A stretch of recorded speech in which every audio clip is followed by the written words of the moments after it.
Not many at the moment, but that's okay. It's all right. Alrighty. Hello, everyone. First off, I just want to say welcome to everyone. Happy New Year. I hope you all had a great holiday season wherever you are, and a very Merry Christmas. But more importantly, I hope you have a wonderful 2025. All the best for whatever you are doing, for all your endeavors. And hopefully today we can help you start it right and get your health on track as well. So today, so far, we are joined with John, the Carnivore Teacher, and Hello. Rick, the Charger Mopar Carnivore Quack. That's me. Hey, Jeff, how you doing, my man? Okay, so who wants to kick us off? John, you want to give us a short intro? All right. I'm John Laspina, Carnivore Teacher. Let's see. I went carnivore 2 years ago as of tomorrow, which is New Year's our time. I was ketovore 3 years before that, where I was basically carnivore, but I had some plants and drank coffee and stuff. And then I was low carb that first year. So it's a total of 6 years. Healed my lower back. My long list of healing, I lost 35 pounds. My atrial fibrillation has gone into remission.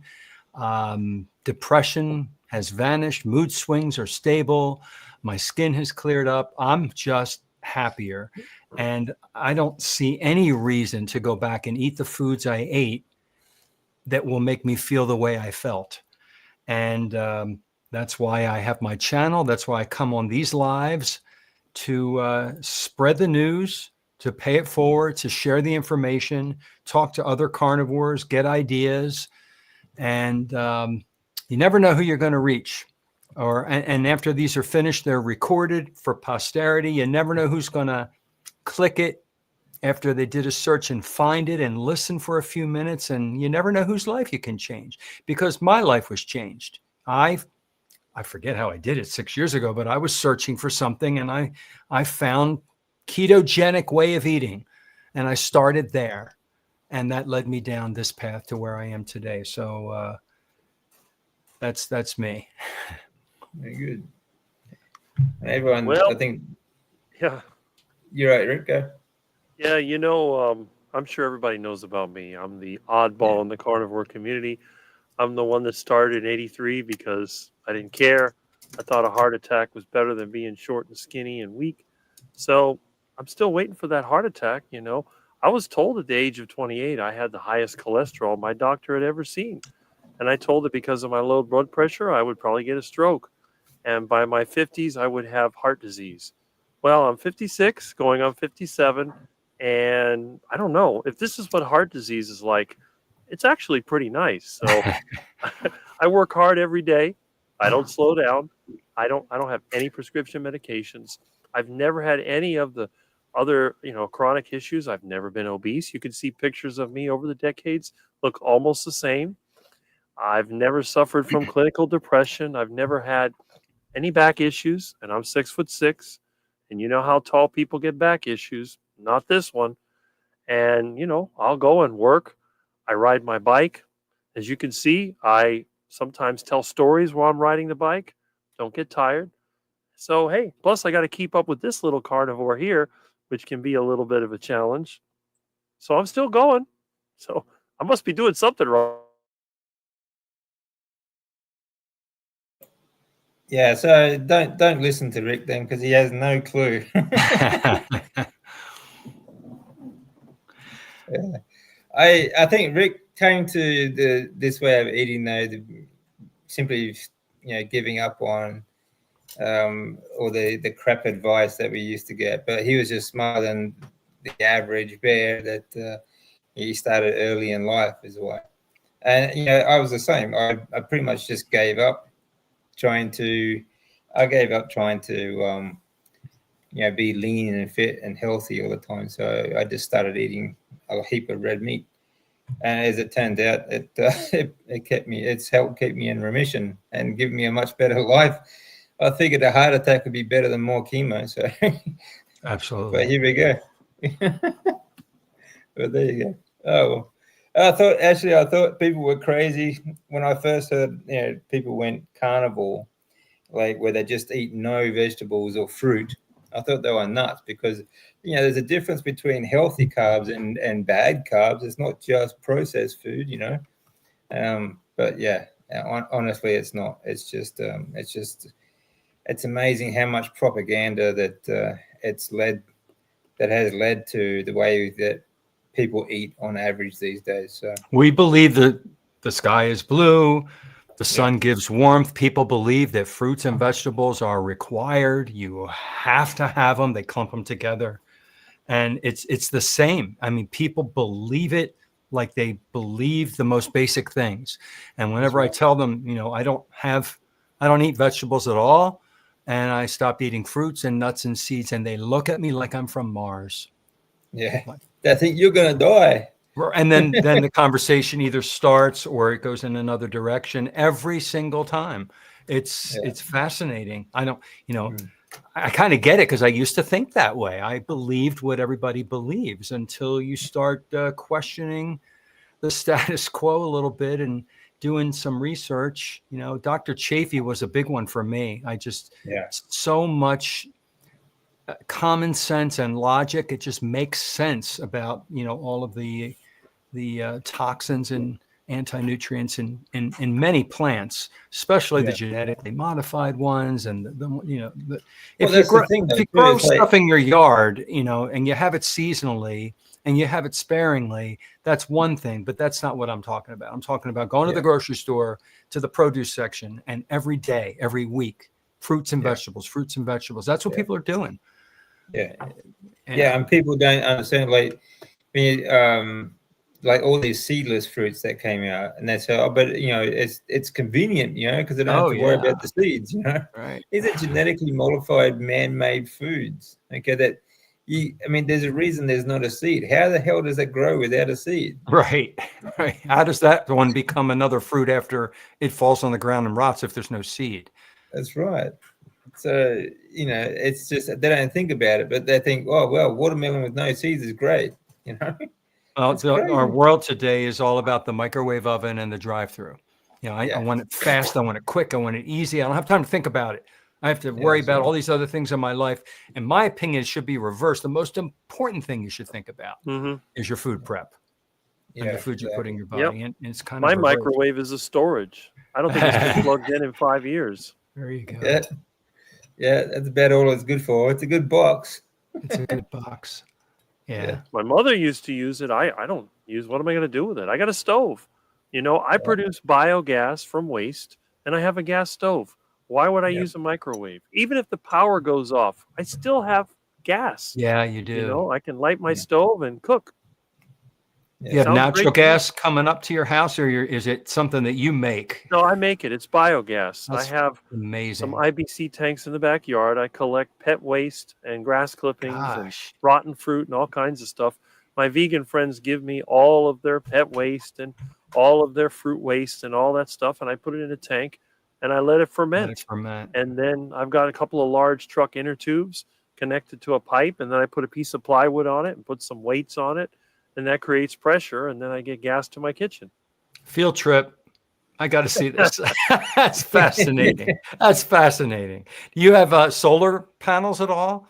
No, because I got too much shade. I used to have solar water heater, but it got damaged in Hurricane Andrew, and then I fixed it. And the thing is, I saved more money. My electric bill is like $89 this time of the year.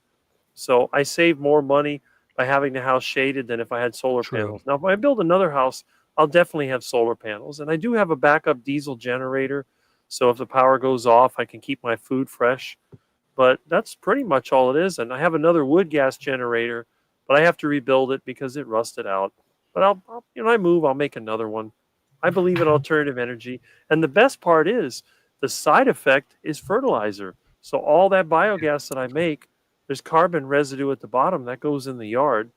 In my yard, I've been composting for so long, my yard is higher than anybody else in the neighborhood. I bet. It's like its own little mountain. And here, it's all coral rock and sand. You can dig maybe 2 inches and you hit a rock. In my yard, there's a lot of roots, but where there is soil, you can stick the spade down 2 feet deep and it's all black dirt. Nice. And it's just stuff that I made. It's nothing that I brought in. Yeah, that's a good thing. Composting, you make great topsoil. That's what people don't understand about cattle too, and cattle raising. They are a composting machine that give us the environment. They give us our rainfall. They give us our topsoil. How can that possibly be bad for the planet? I think any kind of idiot who thinks that plastering the landscape of grasslands with solar panels and wind farms instead of cattle is a special kind of stupid. Well, one of the things about tropical climates like here, you don't build any soil in the forest. And if you've ever looked at the rainforest down in Central and South America, when they clear the rainforest for whatever reason, it's nothing but sand and rock. There's not a lot of soil because these plants grow so quickly that all the biomass is tied up in the plants themselves. But in the grassland, they tend to be seasonal. Grasslands typically have a rainy season, a dry season. Some places have a winter. So when the animals eat the grass, it's being composted inside the animal, and then it's pooped out. And then what happens is, as long as the area gets adequate rainfall, this process is continuous. And the grass cannot survive without being cut. That's why if you have a lawn, you have a lawnmower. If you don't mow your lawn, it will be replaced with shrubs and trees. It'll turn into a forest. So in nature, what is the lawnmower? It's the animals. The ruminant animals, they eat the grass, they eat it, and then they prevent other plants from taking over because they trample over all the bushes and trees and everything. And you might have a tree here and there, but in a grassland, if you get rid of the cattle, look at what happens out west. Sometimes the cedars will take over, or the mesquite, or any of the other trees. They just start to take over, and then the grassland is lost because without the grazing animals, there's nothing to keep it down. It starts to grow. And then a forest doesn't produce as much soil as a grassland. So that's the other thing they don't talk about. All the world's great farmland was originally grassland. Forests don't make very good farmland because once you cut the trees down, you might have good soil for 2 or 3 years, and then it's no good. That's what happened in the U.S. in the 1700s. People would go, they'd cut the forest down, they'd farm it, then the land wouldn't produce anything, and what'd they do? They moved west. They kept going until they ran out of land to destroy. But then eventually the stuff has to grow back somehow. And when you have land that's been destroyed through agriculture, what is the only thing left that you can do with it? Well, you can put some cattle on it and grow some grass. Because if you can't grow vegetables or fruit trees or whatever, the only thing left is animals. If you get rid of that, what are you going to do? You have nothing left. Yeah, that's exactly right. And that's why, like a lot of countries in Africa now are really suffering because of like monocrop farming, clearing, and things like that. They don't, instead of cattle raising and grasslands, things like that, they've lost a lot of their grasslands. And the same thing here in Australia. We've lost a lot of topsoil because of it. You go out west, it's very dry and barren. But, you grow more cattle, you get more topsoil, you get more grasslands. It's not that difficult. It's really not. So, but, oh well. Another thing they don't talk about is that most of the soils, they have a microorganism community, which is comprised of bacteria and fungi. And if you've ever looked at, like here in Florida, if you go into a wetland, if you go there in the dry season, you'll see this papery stuff that's on top of the ground. Right. And what that is, that's fungi and bacteria that are dormant. Well, that stuff helps hold the soil together. But when you're constantly plowing land and planting annual crops on it, that's all destroyed. So then when it dries out, what happens? The wind blows and the soil goes right into the air and you have a giant dust bowl. That's what happens. When it rains too, it just washes off into the waterways, So that's another thing. And also all that agriculture, the plowing and the compacting, it makes the soil finer. It becomes like a clay. And then as soon as rain hits the dry soil, it just rolls off like the beads on a waxed car, and it just runs off. And then it washes the soil with it, and then you end up with erosion. It's a complete mess. Yeah, exactly. Yeah. Developers and corporate farmers just absolutely destroy the environment, all in the name of so-called environmentalism as well.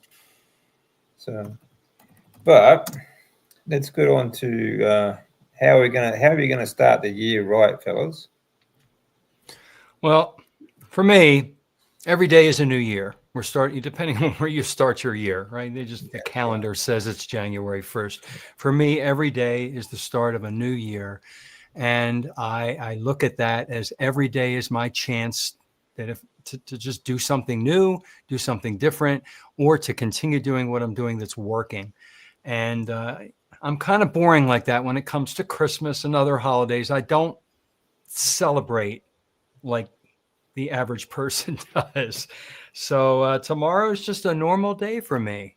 I kind of like get a little down that, oh, stores are closed. This is closed. And I can't do some of the things that I want to do because it's a holiday. They're not delivering the mail, but nothing really special. I'm going to continue my carnivore way of eating. Some people say, how are you going to refine it or do anything differently?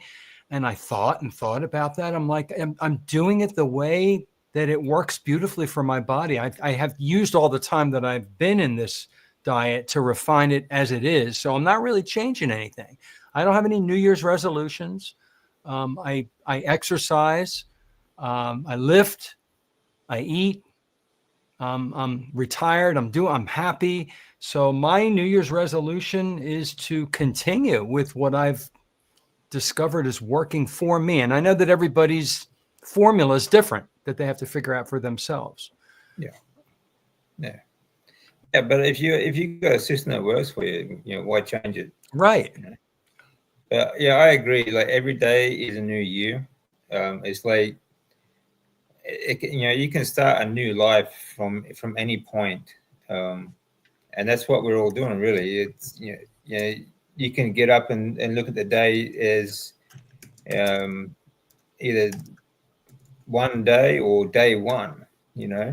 That's a great saying. I think it's maybe a little bit underrated, but it has a lot of meaning in it because you can start your life, doesn't matter what point of the year it is. And everyone makes New Year's resolutions, but they never stick to it because it's, January, I think, is the worst time to make New Year's resolutions. I think you need to, because everyone gets caught up in the excitement. They think, oh, okay, well, what's going to change this year? What's going to change this year, sort of thing.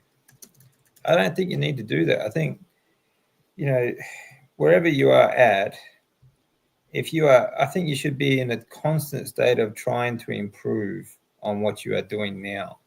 I think you should try and learn new things throughout the year. It doesn't matter what part of the year. And I think you should try and, well, for me, it's always like that anyway. I'm always trying to improve my knowledge base or trying to, explore different things, explore different avenues, So, how about you, Rick? I can tell you from experience, the only time I ever made a New Year's resolution was back in 1993 when I decided to go plant-based. And that was the stupidest thing I ever did. All my good decisions happened in the summer. That's when I started the Carnivore Diet, August of 1983. And that's when I went back to the Carnivore Diet, July, August of 93. So, yeah, the whole New Year thing, I think it's just, I don't know if it's peer pressure or what it is, but I think it's just like a tradition. Everyone says, I'm going to get in better shape. I'm going to do this and that. And I've had many people tell me that I'm going to get in better shape next year. I'm like, why don't you start now? Right. Oh, I'm going to do it in the new year. I said, well, what are you going to do? You're going to go on a diet. You're going to go and join the gym. Same thing like you always do. And then after a few weeks or months, you're going to give up. Oh, it's too much. So why don't you start now? Why don't you start by changing your diet and lifestyle? Change your diet, maybe get better sleep, reduce your stress. And then when you feel better, then you can think about exercising. But how in the world, if you're living a bad life and then you're going to go to the gym, how are you going to get the energy to do that? How are you going to stick with it? You're going to be sore. You're going to be frustrated and you're going to give up like everybody always does. I don't know one person that ever started a New Year's resolution and stayed with it. If you know somebody that did, let me know because I've never seen it. It's a good take. Notice it's silent. Nobody. I don't know anybody who's ever achieved their New Year's. Yeah, I think I'm with you, Rick. Here's a good view on it. Now, I view resolutions as goals that in line with my values, vision, and mission. Resolutions don't work if you don't have a plan to do True. Plan it. it. Yeah, that's very true. Yeah. You know, We're using the word resolution. We don't have, like Rick said, you do it in the summer, do it when you're ready, do it in the fall, do it. To me, every day is the start of your birthday is the start of really the new year of your life. Mm-hmm. Yeah. Do it on your birthday as a gift to yourself. I mean, some people need a reason, they need a day. They're very traditional. They do all the holidays and everything, and it may work for them. If you're sitting on the railroad tracks and you know the train is going to come, are you going to wait? Oh, maybe I'll wait a few hours. And then when the train is coming, then I'll get off the tracks. No, you're going to go, wow, I don't want to be here. And you're going to go somewhere else. So why in the world, if you're suffering and you're feeling bad, why don't you just change it now? That's what I could never understand. Why not start now? Oh, I can't. I got to get in the right frame of mind. Well, start now. But no one has ever given me a reason why they have to wait till the new year. But like I said, might just be a tradition. Yeah, that's right. Yeah, no, I agree. All of that makes sense. And but yeah, I mean, I do have celebrations for like milestones. Like January is a bit of a milestone for me because I was diagnosed first in 2012, January 4. And then in 2014, it was January 7th. I was diagnosed again at stage 4. So, January's for me are a bit of a milestone. I've made it another year since my diagnosis. But I don't really wait. If I decide I want to do something different, or decide I want to do something at all, I don't wait until January to start doing it. If I want to do something, I'll start it then, that day or the next day, depending on what it is, of course. I mean, some things you need to work towards before you get there, though. That's a good one. I'm definitely working on my health this year, but I'm not calling that a resolution. Yeah, that's good. I think we should always keep working on our health.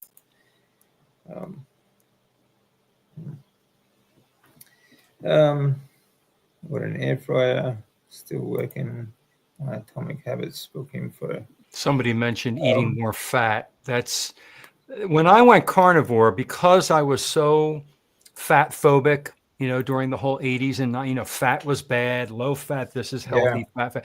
And so it's ingrained in us, just like the fruits and vegetable myth and the cholesterol myth. So when I went low carb and eventually carnivore, I still did not fatten up my food enough. And I realized that from my bowel movements. And I realized that, if I put enough in, the bowel movements are normal and healthy. And it's more than you think. If you're just starting this or you're switching over, you have to add much more fat than you've been used to your whole life. So I so liberally add so much fat. A lot of meats are not fatty enough for me because our wonderful American butchers trim the fat off, so they don't come fatty enough.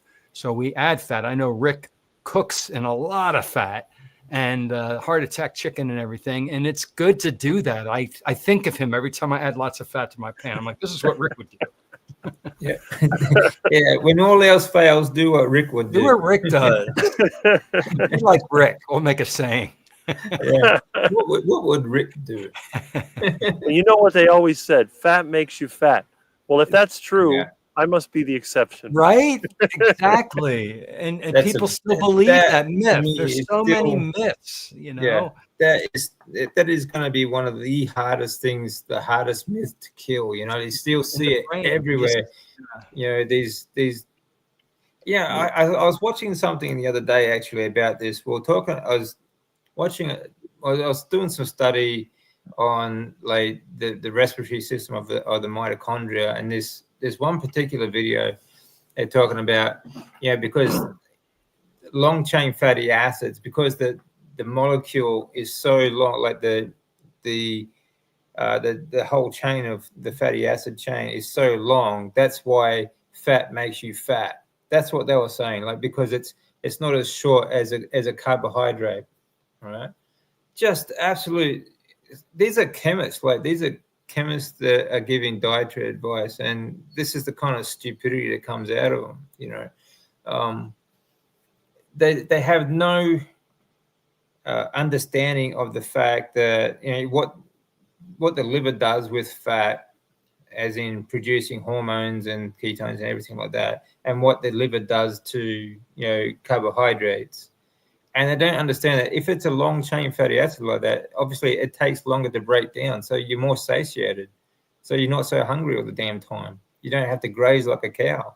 You know? And as Dr. Chaffy mentions a lot in his videos, you know, we can only absorb, you know, our liver makes bile. The bile, right. it makes a lot, like a liter of bile a day, he said. Yeah. And, you know, it breaks down. We absorb only a certain amount of fat we can absorb. That's it. There's a limit to what we can absorb, and the rest comes out. So you can eat as much fat as you want, healthy animal fats. Your body's only going to take in what it needs, and the rest gets flushed out. That's when diarrhea can occur if you eat way too much fat, because your body's pushing out the excess. But I can understand where the misconceptions come from, because basically you think, okay, I see fat. Fat is jiggly on the meat. Is that the same fat on my body? Is that fat making me fat? That's kind of like the common sense thing that people have been taught for so many years. And they are not taught that it comes from. That's why the propaganda works, because it sounds right, doesn't it? It sounds right. And they're not taught. I never learned about how excess carbs and sugar gets turned into body fat and how it's stored on the body. I mean, that's how we fatten up animals for harvest. That's how they make, you know, goose liver pate, by fattening up the goose, right? By feeding it all the sugar and carbs. But we don't make those connections. We don't teach that in schools. Why did I have to learn this in my 50s? Yeah, exactly. Rick's laughing because he learned that when he was 15. Well, I learned it, you know, when I was younger, though. Pretty much everybody I know was lean. It wasn't that difficult. In fact, most of the other kids that ate crap, they were in better shape than me. But the thing is that over the years, they became fat. Right. And I stayed exactly the same. Right. So, you know, you would think that after decades of loading up with heart attack foods deliberately designed to be unhealthy, as much fat as you could get, you know, I make sure I eat the fattiest meat, and I chew on the fat, you know, like they tell people that are talking, they're chewing the fat. Well, that's what I would do. And everything is heart attack style, fried in tallow or lard. You know, when I had butter, I used to use a ton of it. It's just, that's the way I was. And everything had to be full fat. No low fat this, yogurt, or no, full fat sour cream. Everything was fat. And believe it or not, I never got fat. So it just seemed weird to me. And I thought about it. I go, you know what? Maybe it's different, because like you said, if you want to fatten up a duck, you don't give them a bunch of meat. You give them a bunch of corn and tropical fruits and junk food and all that. And they get fatty, and they get a fatty liver. So when you cut them open, the thing is almost like butter. And, you know, it just makes sense. And then the other thing that you think about is, well, you know, where do you get your hormones from? You get it from cholesterol. So what if you eat more cholesterol? Maybe your body doesn't have to make as much. So now you're giving it a break. So it all, I put it together. I think it was probably by my 30s that I began to really realize what was going on. But I still thought I was going to have a heart attack until recently. You know, back in 2019 or 2020, when I first saw Saladino and Sean Baker and some of the other carnivore people, and I'm looking at these guys like, wow, they're in really good shape. And, you know, 40s, 50s, like, And then I saw Anthony Chaffy. It's like, okay, this I've been told everything wrong, and now I know. So I was doing it just because I love fatty meats, and I love to just aggravate people. You were a rebel. Yeah, a rebel. You know, when they see me eating all that steak and all that fatty pork and all that heart attack chicken, just tons of fat and unhealthy food and staying skinny, and they keep saying, well, you have a high metabolism. Well, you're Yes, special. I've heard that. Yeah, I've heard that too. I hear that all the time. It's absolute nonsense. Yeah, that whole metabolism lie. Yeah, it's just absolute bogus garbage.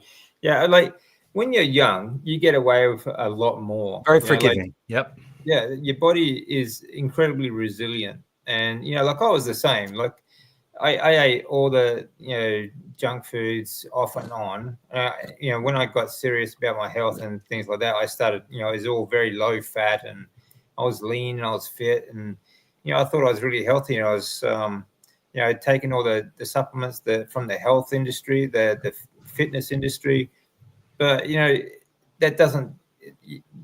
You look lean and fit on the outside, but on the inside, you got fatty liver disease, and I was stage 4 cancer before I even knew it. Oh, wow.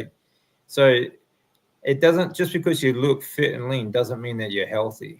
Yeah, there's the whole tofu thing, thin on the outside, fat on the inside. I know a few people that are in their 50s and 60s with an absolutely horrible diet, and they're that, they must have a high metabolism, they're so skinny. Well, honestly, they're probably their organs are probably in really bad shape. They're probably they're probably in a real mess on the inside, and it's just like a ticking time bomb. It is. What's that going to happen? But the majority of people our age are obese or approaching obesity. Exactly. Or on medications. Oh my gosh. Oh my God, the medicines. Yeah. Well, look at all I talk about this on my channel too, just pharmacy after pharmacy, aisles and rows of over-the-counter medicines. And there's so much crap out there that we don't really need to be on. And some people take medicines for the rest of their life. And that's just not right. And they think that's normal. They think it's normal to live your life on medications. This is the doctor's problem. prescribing it. We're so indoctrinated. Yeah. I mean, like for a millennia, we got along just fine without medications, but all of a sudden in the last 200 years, it's unbelievable, and it's just, we grow up with it, and it's just an indoctrination, and we all think that it's just a normal thing, and it's just not. But while we're talking about fat, like when I was talking about, I'm talking about the molecules. When in the respiratory system of the mitochondria, you add oxygen and carbon being your food, and when they mix together, they break down and they produce energy. So like when you eat fat, you get a lot more energy, but you can't weigh that energy. It's not quantifiable. That's why calories don't matter. It doesn't matter when they're talking about energy and they're burning calories, that's complete nonsense. You can't weigh calories. We take in mass and we actually excrete mass. Okay, so when you lose fat, okay, we don't burn it, but when you lose fat, that combination of the oxygen and the carbon, okay, that carbon and oxygen makes CO2, right? Mm-hmm. Out of every 10 kilos that you lose in body fat, you actually breathe out 8.4 kilos in that CO2. Okay, the rest of that 1.6 kilos is easy water, and you need that for like lubricating everything in your body.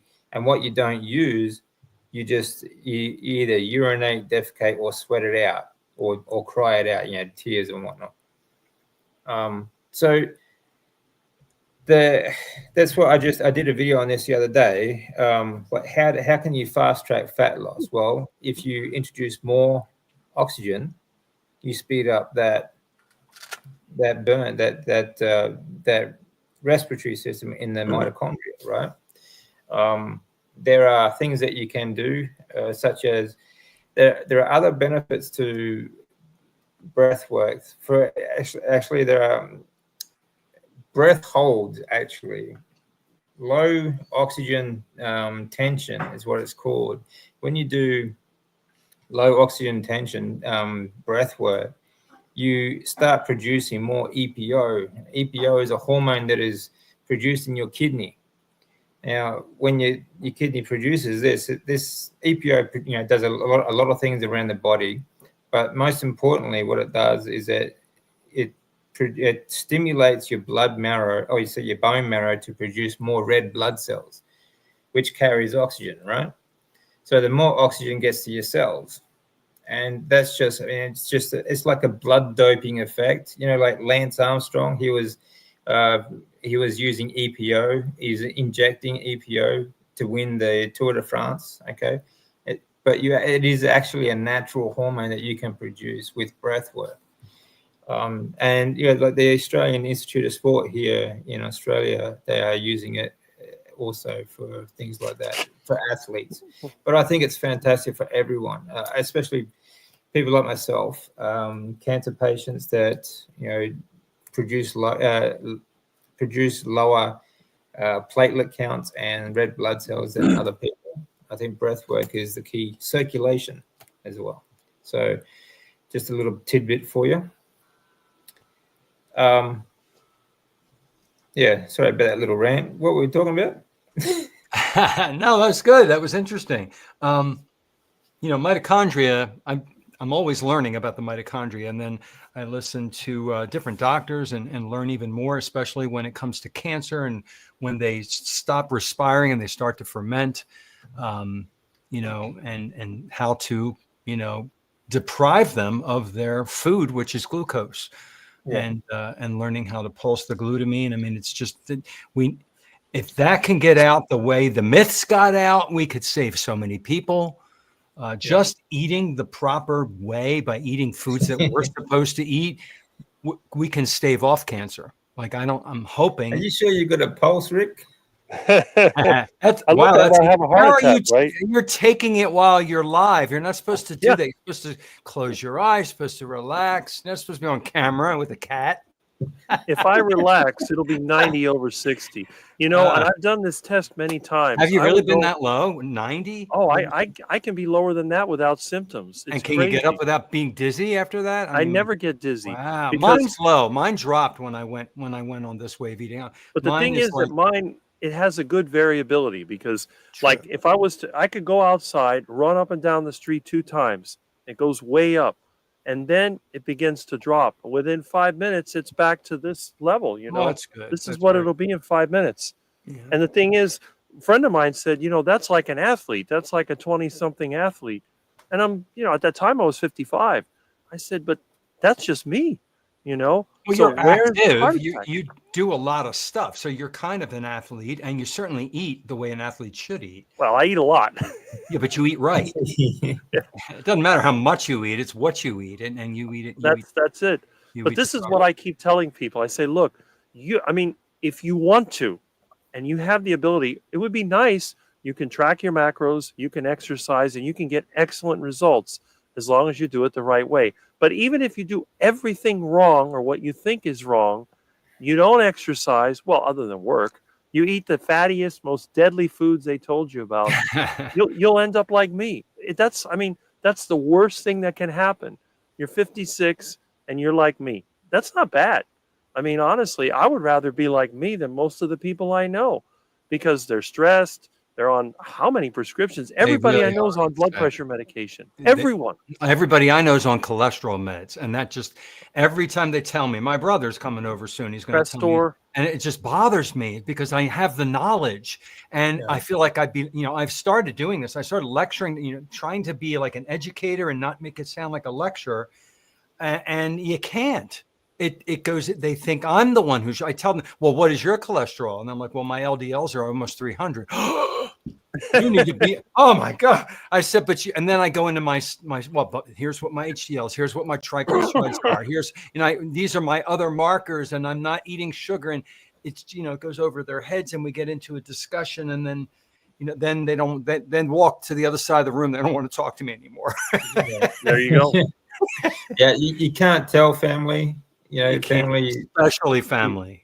Yeah. They don't just, want to listen to you. I don't know, for some reason they just don't believe it. It's not like last time I saw my family was a little while ago, and I said, well, they said something actually, but as a group of them sitting around, like they're all very much obese, and some of them got some other problems, and one of them has dementia. They're all on medications for all these different things. And they said, well, what do you eat? I said, I only eat meat, fatty meat. That's it. You don't eat vegetables? You get everything. You get everything you need from fat and meat. And they say, oh no, I don't believe that. I said, yeah, well, clearly it's working for you, isn't it? So this is the thing too. And these are the kind of people that will say, when they have a gathering, for example, they say oh, why don't you want some of this cake? Why don't you want this? Why don't you? My simple answer is because I don't want to look like you. You also don't want your cancer to come back. You don't want the sugar. Well, that's right.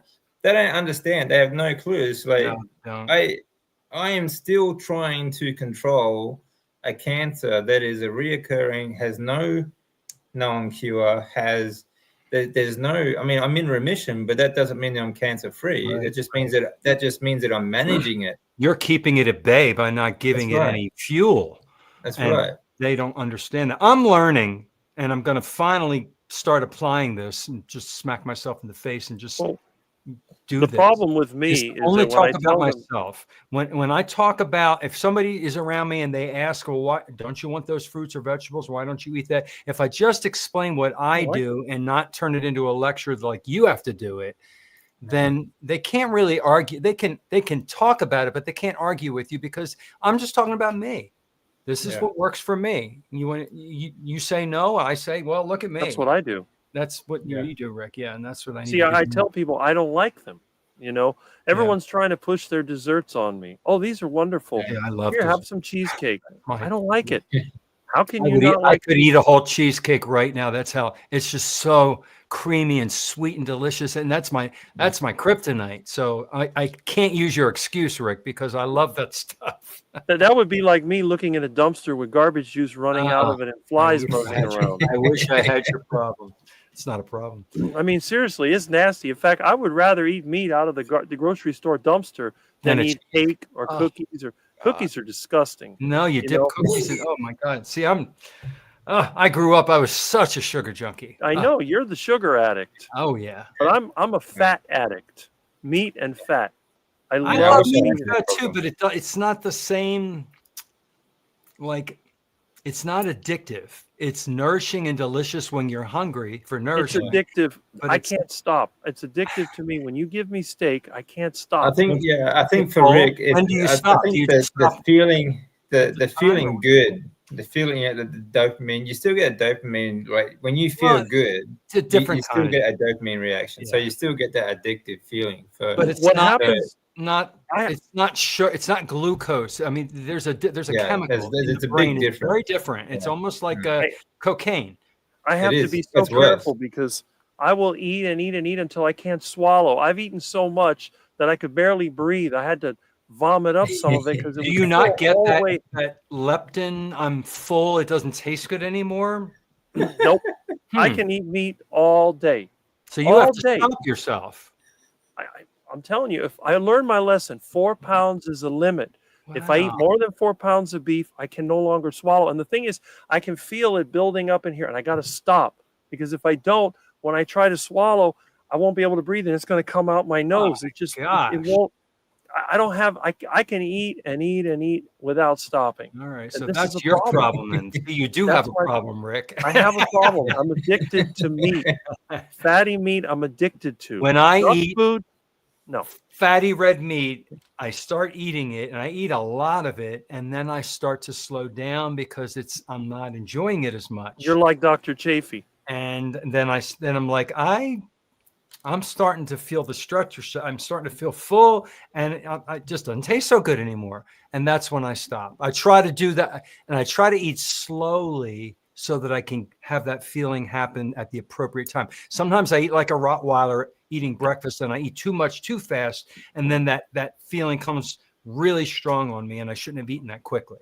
You know, see, my problem is that even if I eat a satisfying meal, if somebody puts another steak in front of my face, I'm going to be tempted to eat it. Wow. Even if I'm full, and I'm going to eat until I'm so stuffed I can't even move. One time I must have ate 5 pounds of meat and I was so stuffed. I could barely drive home. I came home and I laid down and I was out and I was in misery for hours. I felt like I was being inflated like a balloon. It was terrible. And it was probably, I think I was in bed at least 2 or 3 hours. So you learn to not eat that much and stop yourself because you don't want to have that awful feeling. That's 5 pounds, man. That's huge. In one meal. The problem is that I am addicted to meat. And I can't help it. It's a problem. I go to the back of the store and I got to get out of there because if the meat's on sale, I buy the whole case. You know, one time they marked ground beef down to 99 cents. 99 cents a pound. You know how much I bought? I bought over $100 worth at 99 cents a pound about 5 years ago. I had the shopping cart full to the top and I had to take it out to my truck. I had the whole inside of the truck full of ground meat. Then I got home. I didn't have enough room for it. So I had to get the other the freezer out, plug it in, put it in there. Then they had another sale, and I bought so much meat. I think I spent almost $400 on all the meat I bought that month. And then I started eating like a madman, and I stuffed myself 2 or 3 times. And again, I had trouble breathing. I had to spit some of it. It was terrible. I said, look, I just gotta stop. You know, no, I limit myself 2 pounds. I weigh the meat. That's maximum for every meal, 2 pounds. And I eat 3 times a day. Usually 1 pound with breakfast, 2 at lunch, 2 at dinner. And that's it. And with chicken, I can eat 4 pounds because the bones and all that. Yeah, but it's also not as filling as red meat. Chicken is not as, exactly. But beef. It's not as fatty. My chicken is quite fatty because it's cooked in beef tallow and it's dripping with fat. And the thing is also with chicken, I can't eat white meat chicken because if I start eating it without drinking water, I can't swallow it and it'll get in my throat. Yeah, it's dry and it's really bad. I don't even eat the breast. No, I use chicken breast to make pizza. If I ever make a pizza, that's what I make it out of. Chicken breast mixed with eggs, flattened out, and then deep fried with lots of beef tallow. Or make your own mayonnaise with bacon fat mayonnaise, and then you can make like a chicken salad with the breast meat, and it's really well. Good. Yeah, I use really lard for mayonnaise. There you can do that. Lard, eggs, or and butter. I do use vinegar or sauerkraut juice to give it that tang. And that's it. Yeah, apple cider vinegar. Yeah. But I'm addicted to meat. This is the problem. You know, if That's I get the first problem I've heard about you, Rick. I mean, sometimes you've gone past it, but you've limited yourself. You've worked out exactly how much is right for you. Right. And that's something everyone needs to do anyway. You know, we always need to work out, how the right amount for ourselves, what works best. So that's, I mean, you can control it, Yeah. Well, once you know, I mean, it's different though.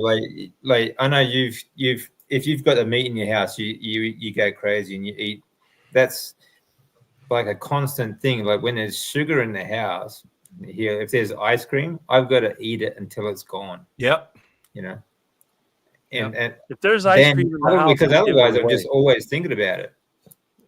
No. See, this is why I like the freezer, because if I put the meat in the freezer, I'm not going to eat it. You can't get at it, right? I can't get at it. Takes a long time. Let's say I got a big iguana sitting in the refrigerator. Every time I open that refrigerator door, that iguana's looking at me, and I'm thinking about it.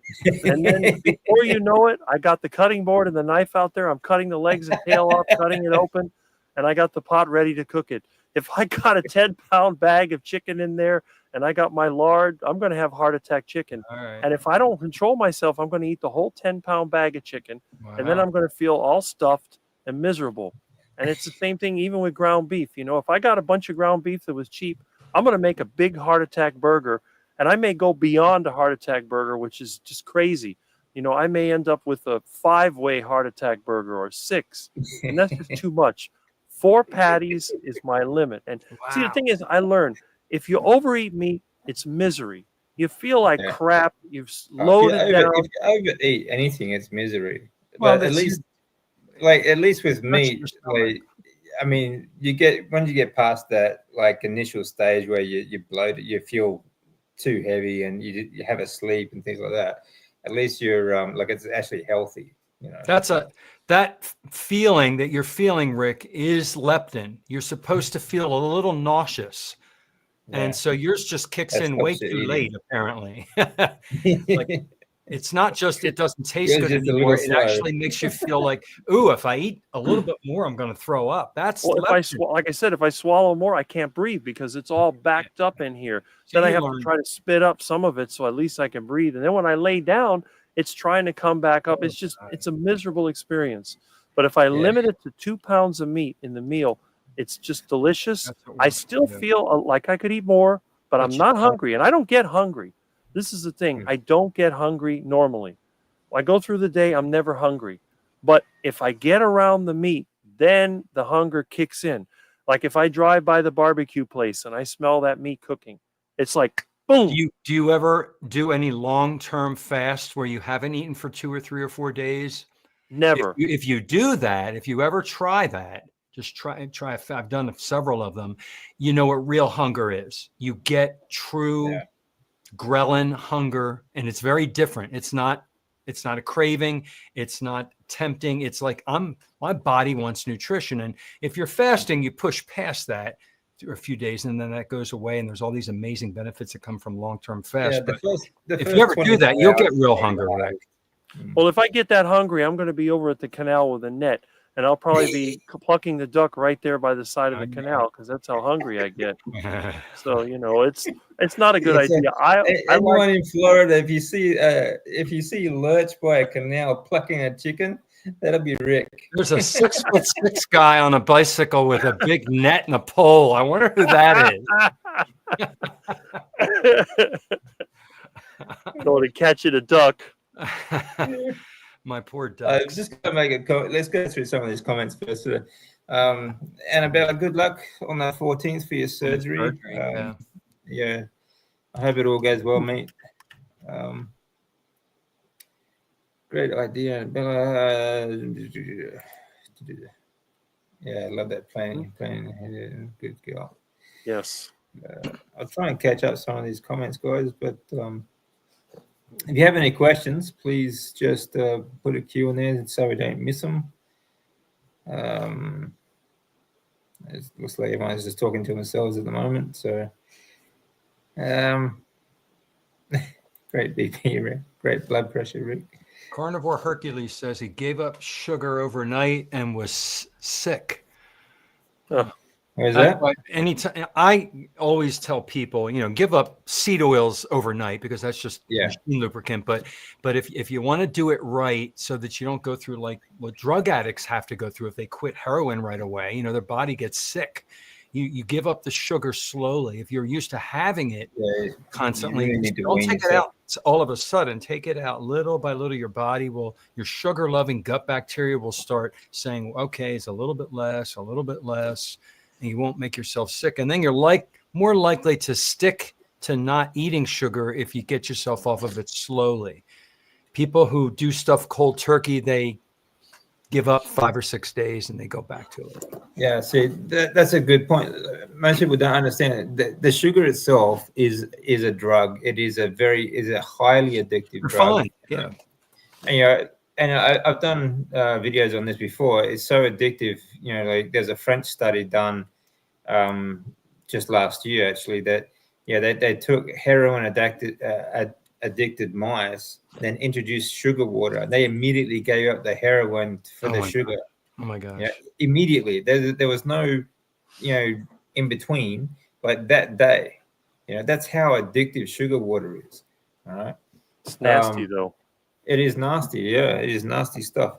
But like the reason why your processed foods have a combination of seed oils and sugar and salt, you've got and salt and crunchy stuff is because the sugar is so highly addictive. You're going to keep on eating these foods with the seed oils, and it's the combinations. Even if you eat animal fats with sugar, that sugar the reaction will give you that insulin reaction in your liver that will store those fats in your fat cells. Right. Whereas if you just eat sugar by itself, you're still going to make fat. Your liver's still going to make fat, and you're going to store fat, right? But if you ate fat just by itself, the only thing you get is hormones, energy, and what energy you don't use, you excrete. It just goes straight through you. All right. So it's just all processes of the body. Secret. Yep. But if you combine them, those even animal fats will still be stored as fat because the insulin reaction is going to, and the fatty liver is going to store that fat in your fat cells. So it's the combination of the carbohydrates, right? In nature, we don't have sugar and fat combined. Yeah. You've got fruit, you've got meat. It doesn't come together like that. We humans did that. We engineered that and created this mess. Exactly. And the reason they use these seed oils, apart from the fact that they are very cheap to produce, they're subsidized, but they're very toxic. Because they are heavily machine processed as well, and a lot of them are just chemicals added together. They're not actually vegetable oils. Yeah. Okay, but they are highly oxidized fat oils. Even if you ate them by themselves, they would still not be, they still would not work in the body the way fats do. They still don't have the fatty acid chains, molecules that we need to produce hormones or other things, other processes in our body. They're faulty fats. They're linoleic acid. They're not. That's right. They'll still be absorbed into the lymphatic system, and But that poison will then be distributed out throughout the rest of your body. All right, but it's also going to be stored in your fat too because it's highly oxidized for many years. Yeah, right. These things, on average, like the seed oils that you eat today, will stay in your body on average about 2.5 years. But this will depend on how much body fat you carry. So the more body fat you carry, the longer it's going to stay in your body. The less body fat you carry and the more active you are, the more circulation you get, then obviously the less it will stay in your body, which is why young, fit athletes still look fit, even though they may not be healthy, because they do process these things a lot easier, a lot better. Good point. Okay? But as they get older and as they get more sedentary, that will come back on them. Okay. And it may come back on them in other ways as well. Like I said before, I was very lean fit when I was diagnosed as well, stage 4 cancer. So it may just, resonate in some other form, So these are things you need to think about. It comes down to like the molecular structure in your, for your mitochondria and how your liver process these oils and fats and carbohydrates and things like that. So, and it's not about macronutrients either. Okay, not all proteins are the same, for example, and not all fats are the same. So, it comes down to the micronutrients. That's right. I was never a typical junk food eater, but I embraced the fat makes you fat, and totally ruined my health. Yeah, exactly. Low fat diets, it doesn't matter what it is, low fat diets, they are poison. Okay, everything on this planet lives on a high fat diet, okay, including your ruminant animals, things like that. Because when they chew and they process these plant materials, they are chewing up and extracting the fat, the long chain and short chain fatty acids from those plants. But we can't do that. We can't get those fatty acids from plants. So when they eat them, those fatty acids get, obviously stored in their adipose tissue, and we get it from them. That's how it all works. It's not rocket science. But unfortunately, we've all been told fat makes you fat. Yeah. And we all believed it. We did. I don't believe it anymore. No. And luckily, I don't either. Don't believe anything that these so-called, in the first place, all right, corporations and government should have absolutely no say in what you eat. Okay. They are all trying to, we all know what they're about. They're all about, the governments work for corporations, and corporations just want more money. Okay. Greed, power. Greed and power and things like that. So, and even more nefarious sort of, ideas that they have going on, but we won't go into that. So the thing is, these people should have absolutely no say in what you eat. There's a perfect example of, recently, Skittles came out with Skittles. Have you seen that Skittles milk thing? Milk drink. There was some sort of Skittles drink. It's what's colored milk or something. Look at all the poison drinks that are out there. Okay, like soda drinks, Coca-Cola and Skittles and all these oat milk and all these other things that are out on the market, but they don't want you drinking raw milk. That's insane. It is. How is that? That's illegal in Australia. How is that illegal when all these other chemical concoctions are perfectly fine? So these people do not have your health or your best health for their interests. Like they're just trying to get you from. Their lobbyists are big multi-billion-dollar food companies, and so they are speaking on their behalf, and they don't want to lose their profits. And that's right. It's basically boils down to this. It really does all the time. Whenever there's money. Yeah, that's right. I mean, the processed food industry is the biggest industry in the world, and then, and it's pretty much owned by pharmaceutical companies. And they used to be the cigarette companies. That's right. And if you can get, cheap natural food, then obviously you're not going to buy their crap. So what do? They need to get rid of the competition. Exactly. You can't make money advertising ground beef. Well, the other thing too is you have to remember that most of these companies are financed by debt, and in order for them to get rich, they have to get everybody in debt. And farmers, for example, that raise monocrops, they have to buy fertilizer, chemicals, all kinds of equipment, and it's all financed with debt. If you're growing cattle, you don't really need as much equipment as long as you have land. I mean, that's the main thing. What else do you really need? I mean, if you lived in a place like Florida, before we had all the development, you didn't even need hay. You just turned them loose and let them graze. It was very simple, and you just have to manage the pasture a little bit. If you live up north, you got to harvest hay and all that. But it just comes down to how can we charge you more for less? So instead of giving you the meat that you need, we're going to use corn, wheat, and soybeans. We're going to use a laboratory and a factory, and we're going to combine this crap into something that we're going to convince you that tastes good, and you're going to eat it, and we're going to sell it to you for more than meat would cost. Because if you look at the price of some of these snack foods, pound for pound, they cost more than beef. And people don't realize it until they compare the poundage, the ounce per ounce, pound per pound, how expensive these pretty color boxes and packages with barcodes are. I mean, they look cheap, but you look at what you're getting in that box compared to what you would get in the same weight of meat, and it's ridiculously expensive. Yeah. And then there's the packaging. No one ever talks about that. All these foil lined bags, you can't recycle them. They go into the landfill. They're everywhere. You go here in Florida, every canal is full of them. The ocean is full of them. Every place is full of this crap.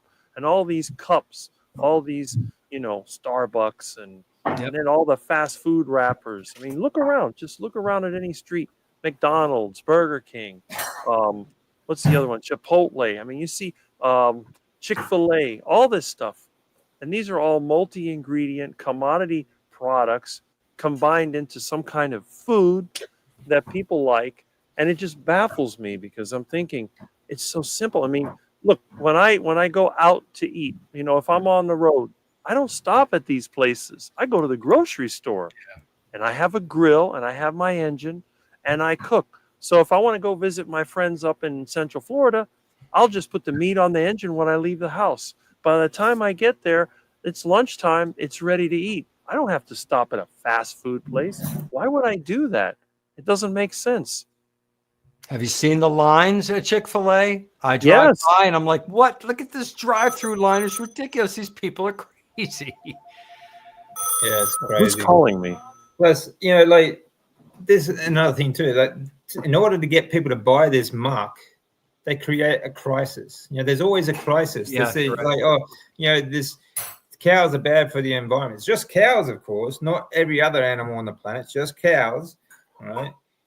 So we have to make fake meat, and we have to do this, and of course, Bill Gates has invested in everything, but we talk about it another time, I guess. But there's always a crisis that pops up that tries to convince us that we can't eat natural food, So we have to buy their ultra processed garbage because it's safer for the environment. It's safer for your health.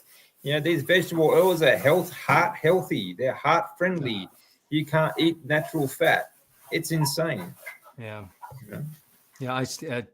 I don't watch television anymore because the commercials. I have to have I'll do something on Roku where there's no commercials because they drive me insane now. It's all like if I were to let them play, they're programming me about all the junk food and all the fast food, and It's just all the medicine commercials. It's all the wrong messaging out there. And people are being bombarded with these messages just everywhere, at every angle in their lives. And unless you're conscious of it and you press mute where you don't turn it on, it's going in, constantly going into your brain. You have to have Cheerios.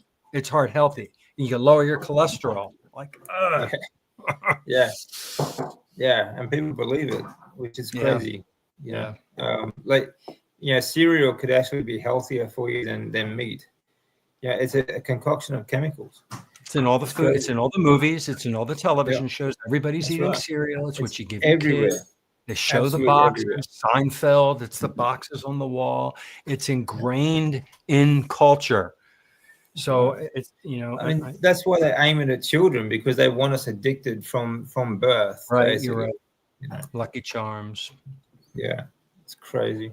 We all fell for it. We did because, but at least we're waking up to it. We're waking up to it, but it does make you understand what happened in Germany in World War II. Before World War II, people were fed information through the libraries, through the radio, through media, through education, through music, through art. They were fed all those lies. Well, very similar to nutrition lies that we've been fed for decades and decades and decades. Exactly the same, actually. Propaganda. Exactly the same. Yeah. You got radio, you got Hollywood, you got everything you watch, everything you hear, and it becomes even music. Becomes what everybody believes. Everybody believes that high cholesterol is this and saturated fat is that and high salt is this and these celebrities like athletes and that, I eat these these poisonous things, and I'm a professional athlete, so you can too. Yeah, they do that. They're still doing that. Yeah, they're still doing that. They'll always do that. Yep. Unfortunately. Annabella was vegan. She went vegan to try and heal from chronic fatigue syndrome. Did the juice fasting and went raw vegan because I was desperate. I would cry every day. My dad told me I had to stop. Yeah, that's good. These juicing diets. Like I know there's one very popular out there. This guy, he said that apparently about 5 years before he wrote a book about juicing, he said that he was stage 4 bowel cancer, and he decided he refused to have any treatment, and he just went raw vegan, just juice diet. And now he speaks all around the world about how he beat stage 4 cancer on just a vegetable juice. And I'm going to say, I'm not going to say who it is, but I'm going to say I call bullshit on that. I think this guy is, and it happens quite often. There was a woman here in Australia just a few years ago who said that she recovered from cancer just so she could sell a book on nutrition. All right. And people do this all the time. And I'm going to call bullshit on this guy, because if you had bowel cancer and you started juicing all your food, all you drank, or right through the day was just vegetable juice, like that would just absolutely ruin your body completely. It's exactly the same what Sammy did. You've seen Sammy. She had stage 4 colon cancer. She was vegan. She did the veggie diet. She did the juices and everything like that. And that's what actually gave her. That's one of the things that actually tore up her colon and her bowel and things like that. When you're juicing, you're actually condensing and freeing up all of the oxalates and the lectins and the phytates and everything that is all that fiber. It's not good. It's an anti-nutrient. You're freeing it so that it gets absorbed into your system even faster. The toxins going faster. The fibers cut up so that it doesn't slow anything down. Juicing is the worst thing. And I have friends that juice. They're on a diet. They're juicing. Yeah. And all I can say is I don't do that, and this is why I don't do it. Otherwise, it turns into an argument. If I just talk about myself, maybe something will go into their brain and they'll think about it. Yeah. Yeah, that's right. I got to get going here, guys. I'm real sorry I can't stay any longer. Oh, no problem, man. I didn't realize we've gone just over an hour. So if you guys need to go. Thanks for joining me, John. You have a great New Year's. Yep. All right. Take care. Happy New Year. Take care, mate. Rick's on the phone, guys. So I'll try and get through some of these comments. And thank you, Annabella. I really appreciate it. Oh, good, Rick. You okay, mate? Yeah. It's actually, I had a friend of mine trying to wish me a happy New Year, and see if I got my engine yet. And I'm like, no, I haven't got the engine yet. I mean, I do have people that call me from time to time. Yeah, that's good. Yeah. I was going to say before, Rick's talking about how much meat he eats. I think if there's a meat shortage on, no one visit Rick for a while. He may not make it back. That's true. I was thinking of you when doing a different walk today that involved a lot of steps. I did the steps with gusto. Very good, Cynthia. Very good. Not as powerful as you, but it felt good. Excellent. Yeah, I think when it comes to, we are built to walk, long distances, and we're built to sprint short distances. Yeah. I don't think humans are built to run long distance over a period of time to keep their heart rate sort of low, sort of thing. I think we are built to. You get much fitter and heart healthy if you are fluctuating heart rates. Push yourself as hard as you can. You cannot push yourself to a heart attack. You will shut down. Your body will shut down before you get anywhere close to that. A good way to do it, if you don't want to do sprints, for example, is when you do walks, like speed walk every now and then, not the whole way, but it's still a high intensity interval workout. So you can do say 5 minutes, even 1 minute, say 1 minute, walk as fast as you can. Then next 5 minutes, just walk and do it that way. It's a really good way to do it. Sort of mix up your fitness a bit. Anything is steady state. If you train, I used to say this to athletes all the time, if you train at a steady state, you will race at a steady state. So if you are a race, even if you run marathons, you don't want to keep your heart at a steady state because you don't want to race slow. You want to race fast. And it's the same thing if you are lifting weights. You don't want to just be sitting there taking it easy, just getting there, just pushing out the reps nice and easy. You want to push yourself as hard as you can. So train that way. I have a vegetarian herbalist brother. My brother, he's vegetarian. One sister that is vegetarian, vegan. I'm the rebel. It's hard. I think when your whole family is like that, you got most of the influences there. It's quite. Isn't it funny, Rick? You can't tell family. You can't tell them, but you still get influenced by them.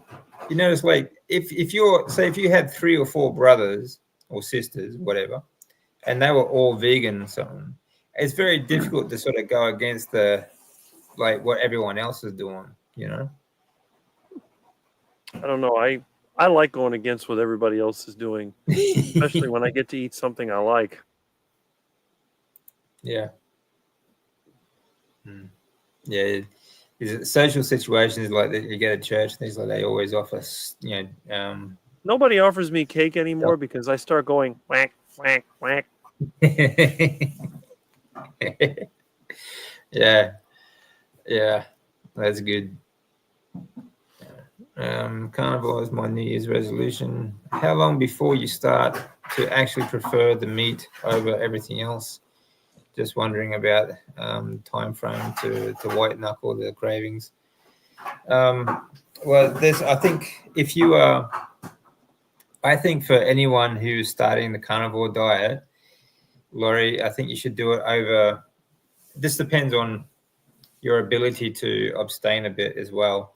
If you can moderate, I think it's much healthier for you to do it over a transition over a period of time, 8 to 12 weeks. Okay. So just gradually cut back the carbohydrates, get rid of the junk food immediately. You can go without junk food straight away. That's up to you. especially the seed oils. But without any carbohydrates, for example, your body's going to go through a lot of hormone changes when you transition.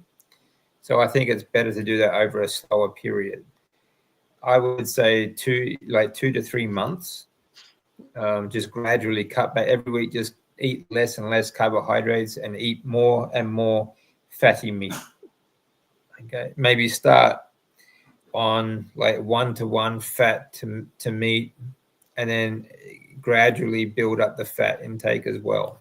Okay, that way you are introducing something new to the body over a gradual period, and you won't have so many shocking like hormone changes to the body. And you just have to allow your body to adjust and catch up with what you are trying to do and start making those hormones properly. And you're going to go through some withdrawal symptoms. The best thing you can do is just try and get those trigger foods, like, the junk food, out of the house. If you don't have it in the house, it's much easier to stay away from, and don't buy it. So any advice there, Rick? Well, in my case, I always preferred meat over everything else. So it wasn't like there was ever a craving for anything else. So I'm not sure. I've forced myself to try to like fruits and vegetables, but it never worked. I would always think about, like, when they're giving me oatmeal in the morning, I'm thinking of steak and eggs, or even bacon. And if they're trying to give me whole wheat bread sandwiches, I keep thinking about heart attack chicken, or fatty pork, or something like that.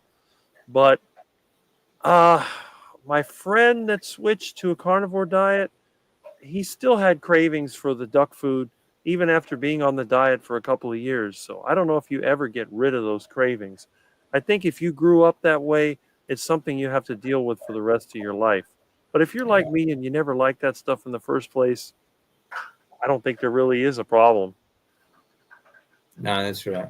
Yeah, I mean, yeah, Rick's never really had that problem, but yeah, I agree. You might be stuck with those cravings for the rest of your life. I mean, I've been doing this for 10 years, and I still, every now and then I'll still, I would like to have some ice cream, or I would like to have a cookie or something. So I try not to buy it. I think it's just highly addictive stuff. Like we were talking about before, it's more addictive than a lot of drugs. So, and these processed food companies, they do their best. They have they literally have teams of scientists to try and make it that addictive. So unfortunately, that they have taste. They have focus groups for taste tests. I know people that have been in those groups, and then they use everything from MSG to who knows what else to make the food more addictive. But for someone like me that is just a carnivore, it's nasty. If I try to eat one of them Doritos, I'll spit it out almost instantly. It burns my tongue. It tastes awful, and I just spit it out. It's the same thing with sugar. I don't like sugar. I don't like anything that has a sweet taste. Down here, people are addicted to soda and sweet tea. And I've had times where I reach for a glass of water, and I picked up one of those teas or sodas, and I instantly spit it all out. It's just like a reflex. I hate the stuff so much, but I'm the exception to the rule. Most people, they have no problem with it. They'll drink it, no problem. Yeah. And Bella's got a good point here. Like, the more meat she eats, then the less she wants sugar.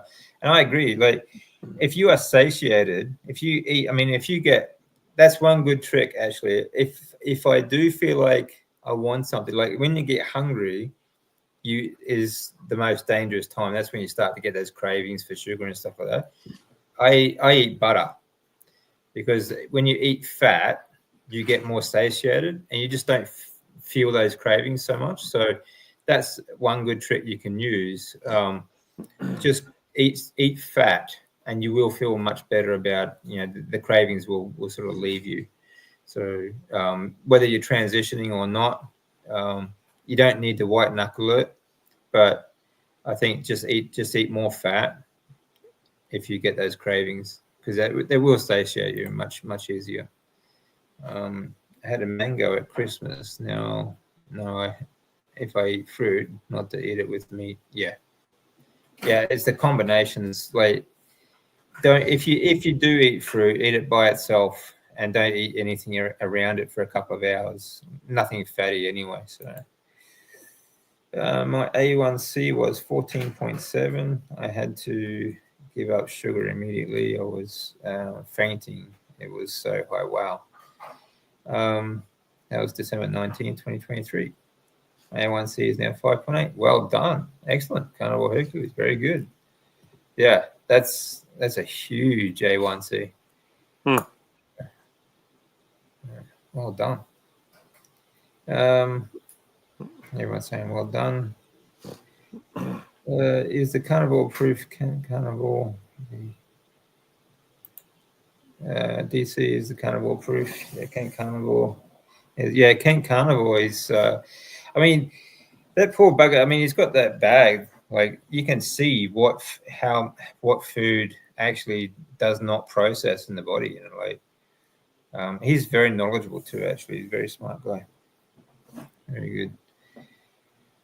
Yeah, I mean, definitely in my situation, if you can come back from where I was to now, obviously there's, a lot in fat and meat that we need, I've got a question for Rick.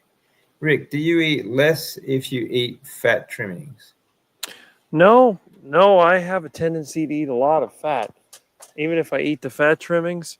So no, I'll still eat a lot of meat. It'll be about the same amount weight wise. It's a habit of mine. Especially if I fry the fat trimmings, because it turns them into crunchy little, what do you call them, cracklins or whatever. In fact, I just made pork skins yesterday. I made a video. I forgot to upload it, and it turns like when you buy pork shoulder. A lot of times I'll eat it, and then I might have some fat left over because I've eaten so much meat, and I'll just put that into the lard the next time that I'm making heart attack chicken, and fry it up, and it puffs out. It's like, how the pork rinds are; they get all crunchy and bubbly, and I'll eat a bunch of that. And with the beef, I'll just eat the fat trimmings right when I eat the steak.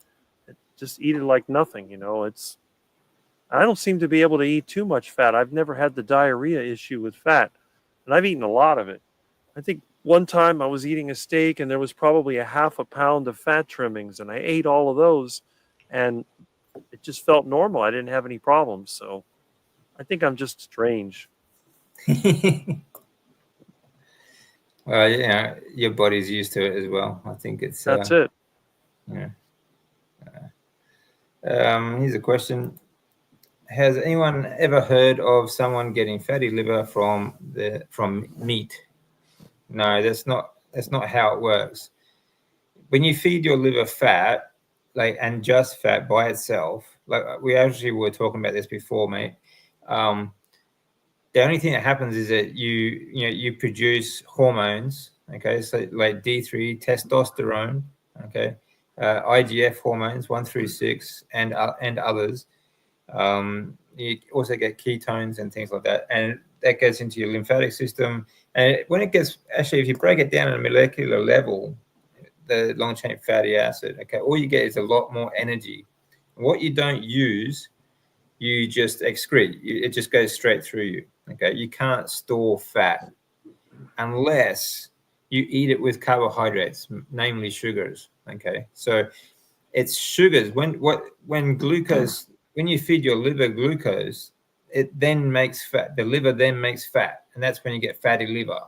Okay, and that's when you store it in fat cells, and you get the non-alcoholic fatty liver disease. Okay, so none of that happens Alcohol with too. meat. Yeah, alcohol and fructose. Fructose is actually the worst. Okay, and fructose, is a lot of fructose in a lot of alcohols as well, and your processed foods. Okay, so fructose is actually the worst thing for your liver. It's really bad. Okay. So yeah, it's only fructose, alcohol, all this. There's sugar and stuff in alcohol, so that's where it's from. But any carbohydrates feed to your liver. That's where you get fatty liver disease. Okay, not from fat or meat, unless you eat it in a combination. Okay, and then it will contribute, but it's not the cause. Okay. I had relatives die from tuberculosis from drinking raw milk, so I'm wary of. I think, yeah, Annabella, when you have any kind of food, it has to be fresh, you know. So, I mean, you're really not going to get tuberculosis from, fresh raw milk. I mean, and you also have to be wary of where you source it. Of course, it has to be handled properly and things like that. But, I'm pretty sure it's still a lot healthier than the chemicals they feed us in the supermarket these days. Yeah. Let's see. As a child, I think as children we always loved meat. It's a natural thing.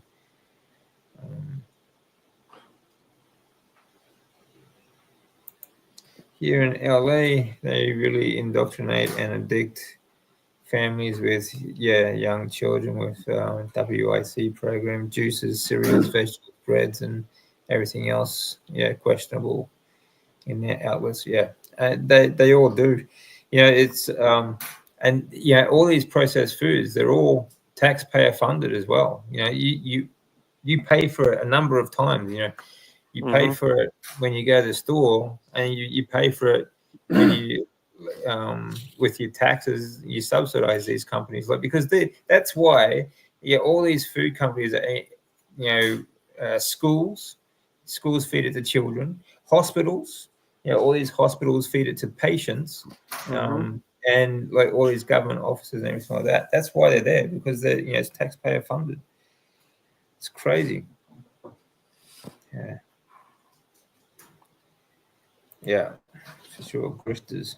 Yeah, they are indeed. So, what are your New Year? Well, what are you doing for New Year's Eve, Rick? Nothing really. Just eat dinner and get ready to go to sleep. I'm not going anywhere. What's the point? I don't drink, and I just rather go to sleep, get up tomorrow morning, and get some work done. Hopefully, I'll have a day off. I'll be working around the house. Yeah, that's good. That's about right for me too. I mean, it was New Year's Eve for us here yesterday, but I was in bed by 9 o'clock. But I was up at 3:30 this morning. I always go to bed early and up early, so Carnivore cures a lot of things. It certainly helps us with a lot of things. So, I used to watch that Richard Schultz, an American herbalist. I didn't know he was a Seventh-day Adventist, so I wonder he was promoting veganism. The Seventh-day Adventist. Actually, I had this argument with someone recently, a complete idiot, but he said that America, the longest living population in America are the Seventh-day Adventists because they are vegan. I said, no, that's not true for a start. I think actually the Amish are probably the longest living Americans, but at the moment. But apart from that, it's not because they're vegan. It's because they frown on ultra processed foods. Whereas the average American is on the standard American diet, which is full of processed foods. So there's a difference, but it's not just about what you don't eat. Okay, it's also about what you do eat.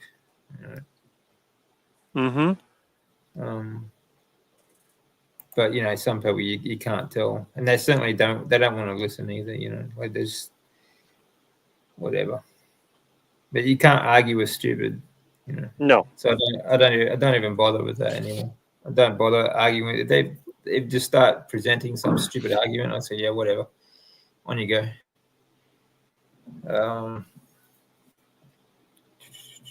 I'm just gonna skip a few guys. try and get through some of these. Hello, Feral Grandma. How you doing? I think Professor K and most of the real doctors completely dismiss the idea of eating for your blood type. Yeah, I think that's ridiculous, actually. You're human. Eat like Rick. Yeah, exactly. You're human. Eat like Rick. Grab the odd iguana here and there.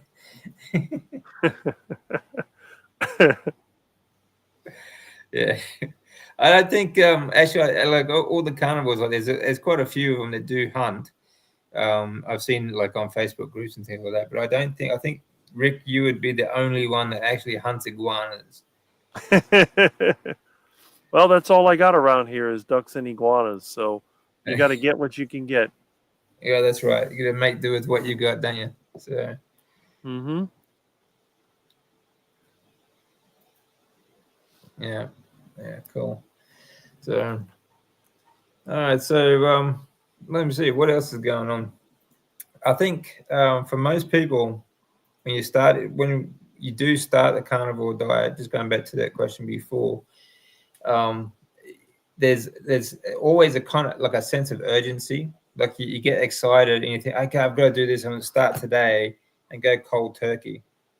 And it might work for some people. Like if you can't moderate your diet, if you find that the foods that you're eating, that they kind of trigger you, that might work. But you sort of you're gonna have at least a month of like dumping water, dumping oxalates, and all sorts of other problems that you may be just a little bit upsetting. But if you can get through that month, I think you're going to find you'll do pretty well after that. So, but either way, you still have to give your body time to adjust. You have to give your body time to start producing the hormones that your body is supposed to produce. Like we have for so long been told to stay out of the sun, for example, to have a low-fat diet, to eat all these processed foods, and all these things suppress our hormone production ability. That's why things like hormones like testosterone in men has been getting lower and lower and lower.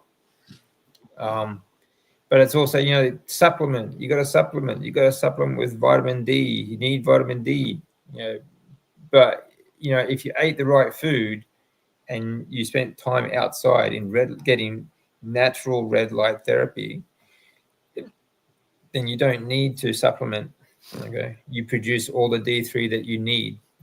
High fat diet, because D3, for example, is a hormone producing cholesterol. Okay, so what happens when you feed your liver fat? You make hormones. Okay, and the production of D3 is a precursor for other hormones as well, like IGF and testosterone. But it gets stimulated by sunlight, red light therapy. You need that full spectrum of light, natural light. Natural light is highly important. When you talk about getting healthy, it's not just about the food. It's about your lifestyle. It's not just about eating meat and eating fat. It's about trying to live as natural as possible. So that means going outside, getting sunlight, grounding. Breath work is another fantastic exercise. You need circulation. You need motion. You need movement to get. I think circulation is the next most important thing to diet. Okay. And I use breath work for that because I think it's perfect for everyone of all levels. But the next thing you need is sunlight. Sunlight makes it all work, makes it all come together. Grounding is also like that. What about anything else, Rick? Well, in my case, I just like to be kind of in tune with the daylight and the nighttime. And, when I come inside, I put on my neon lights, which are kind of red. And then I get up with the sun, around 7 o'clock. I get up. I don't use an alarm clock. I just try to keep the stress level down. And I always look forward to my breakfast, which is usually some kind of meat and eggs. So that's always a good thing. I don't do any of that coffee or any of the other nonsense, but it seems to work for me, and I've always slept pretty good. I can get 7 hours of sleep, 8 hours of sleep, no problem. Sometimes I get up in the middle of the night and got to take a leak, but that's about it. I go right back to bed. Yeah. My cat Yeah, is that's another good thing, another good point I was missing there is sleep. It's not just about producing hormones, it's about producing hormones at the right time of the day as well. So me and Rick, we both get up early, and like the first thing you should do is just head outside and watch the sun come up. Okay, this circadian biology is very, very important, more important than most people understand. Mm-hmm. Okay, because that from that time in the morning you go outside and you watch the sun come up, your body clock, your hormone production is set to the circadian rhythm. So your body clock you'll produce cortisol, which is a wake up hormone in the morning. Then as the sun gets lower and lower in the sky, but you'll start producing melatonin, okay, the sleep hormone, and you'll start getting sleepy at night. These are all set to, which is another reason why I don't supplement at different times of the day, because it will supplements and different foods will disrupt your hormone regulation through different times of the day. So you don't want to be wide awake at night. You don't want to be taking supplements and in the afternoon and have those hormones out of whack, and then you can't sleep. Sleep is when you are repairing and restoring, renewing your body. So it's very important. So it's not just about the food, okay? It's about your lifestyle. The diet, the carnivore diet, is just part of a healthy lifestyle. That's all. It's just one part. I think about 30% of it. Rick does a lot of work outside, don't you, Rick? Yeah, I'm always pretty much outside. Most of the jobs I do, and if I'm inside, it's only for a while. Then I got to go outside, back and forth to the truck or the van. I do spend a lot of time outside.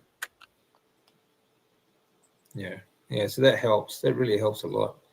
And that plus he's in a warm climate, so that's probably why Rick can eat so much as well. Like, I mean, he's very tall, he's very big, but he uses a lot of energy. He's always moving. He spends a lot of time outside. He'd sweat a lot. In Florida, it's always hot. Yeah. So, depends on where you're living too. It does make a difference as to what you can get away with and how much you eat and how active you are as well. Plus, he's got to dodge a cat, cranky cat. Oh, this cat, I don't know. He must be hungry again. He's attacking me. Look at this. He loves to bite. Look at that. He loves to bite. I'm going to get you. I'm going to get you, you little kitten. No, you don't. Silly animal. Look at those claws. No. Bad kitty. Oh, my goodness. Up. Hey. No. No. Bad cat. Look at that. If you ever get a headache, like I did the other day, because the window was open overnight, do you take an ibuprofen or something for it? No.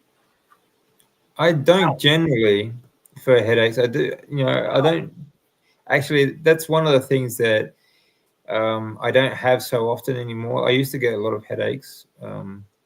But since going carnivore, I really haven't had many. The only time I've had a headache is when I had I ate something that I shouldn't have.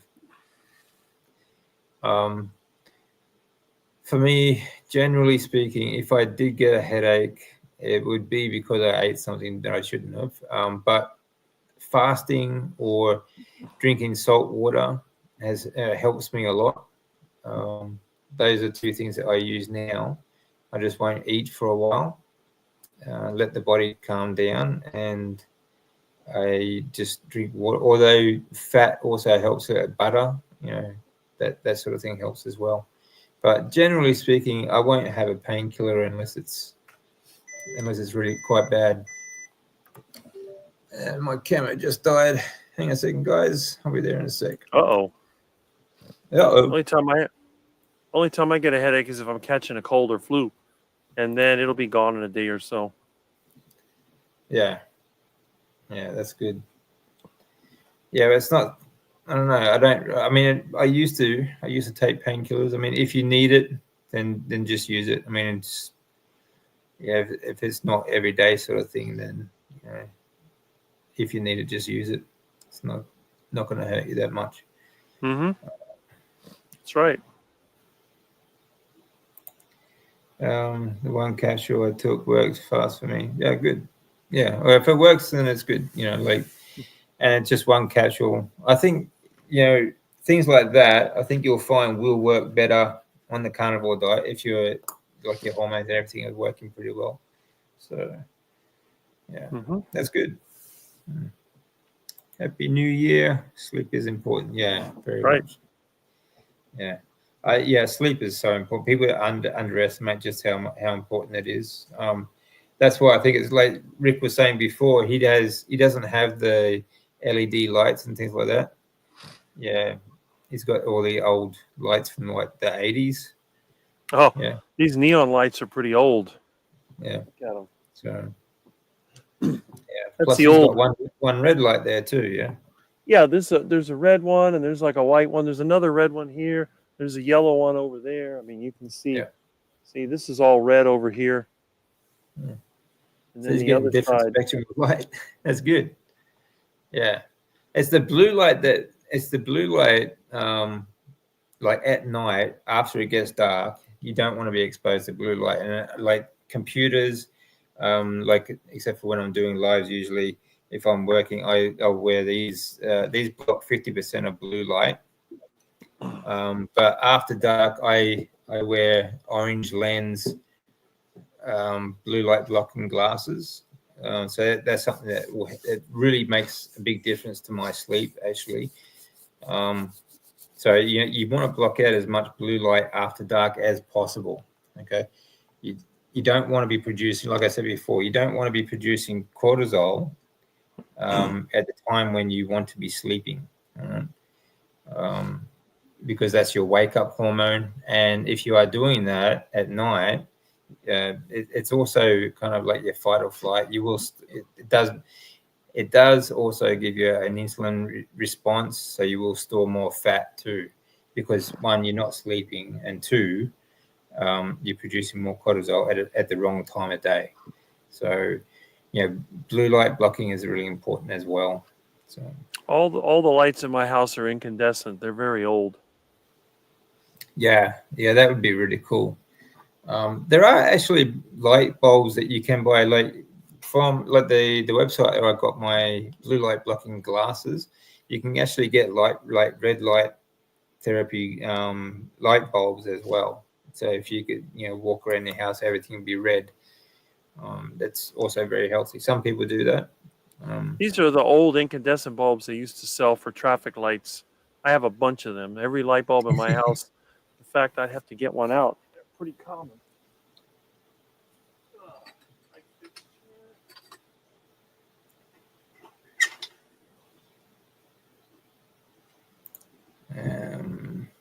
I'm on endone, targan, and Panadine Forte. Just a small tip there, Annabella. For colds and flus, Panadine Forte is very, very good for fighting virus, because it has, what is it? I forget the other one. It's really high end. But anyway, it's a really good drug for that. Very good painkiller, that one. Oh, yeah, look at that old bulb. My God. All my bulbs are like this. Is that, is that Nikola Tesla designed that one? I don't know. They use them in traffic lights. They're called Thorotest. They're 135 watt, but I have them. That's the only bulbs I have, and I don't think I've ever had one go bad in over 20 years. Yeah. And the funny thing is, my electric bill is lower than all of my neighbors. Yeah, well, you don't use a whole lot, do you? I mean, no. You make a lot of your own stuff too, so. Yeah, these neon lights I made myself. Most of what's in the house is neon. I have these in the bathroom, and in the hallway.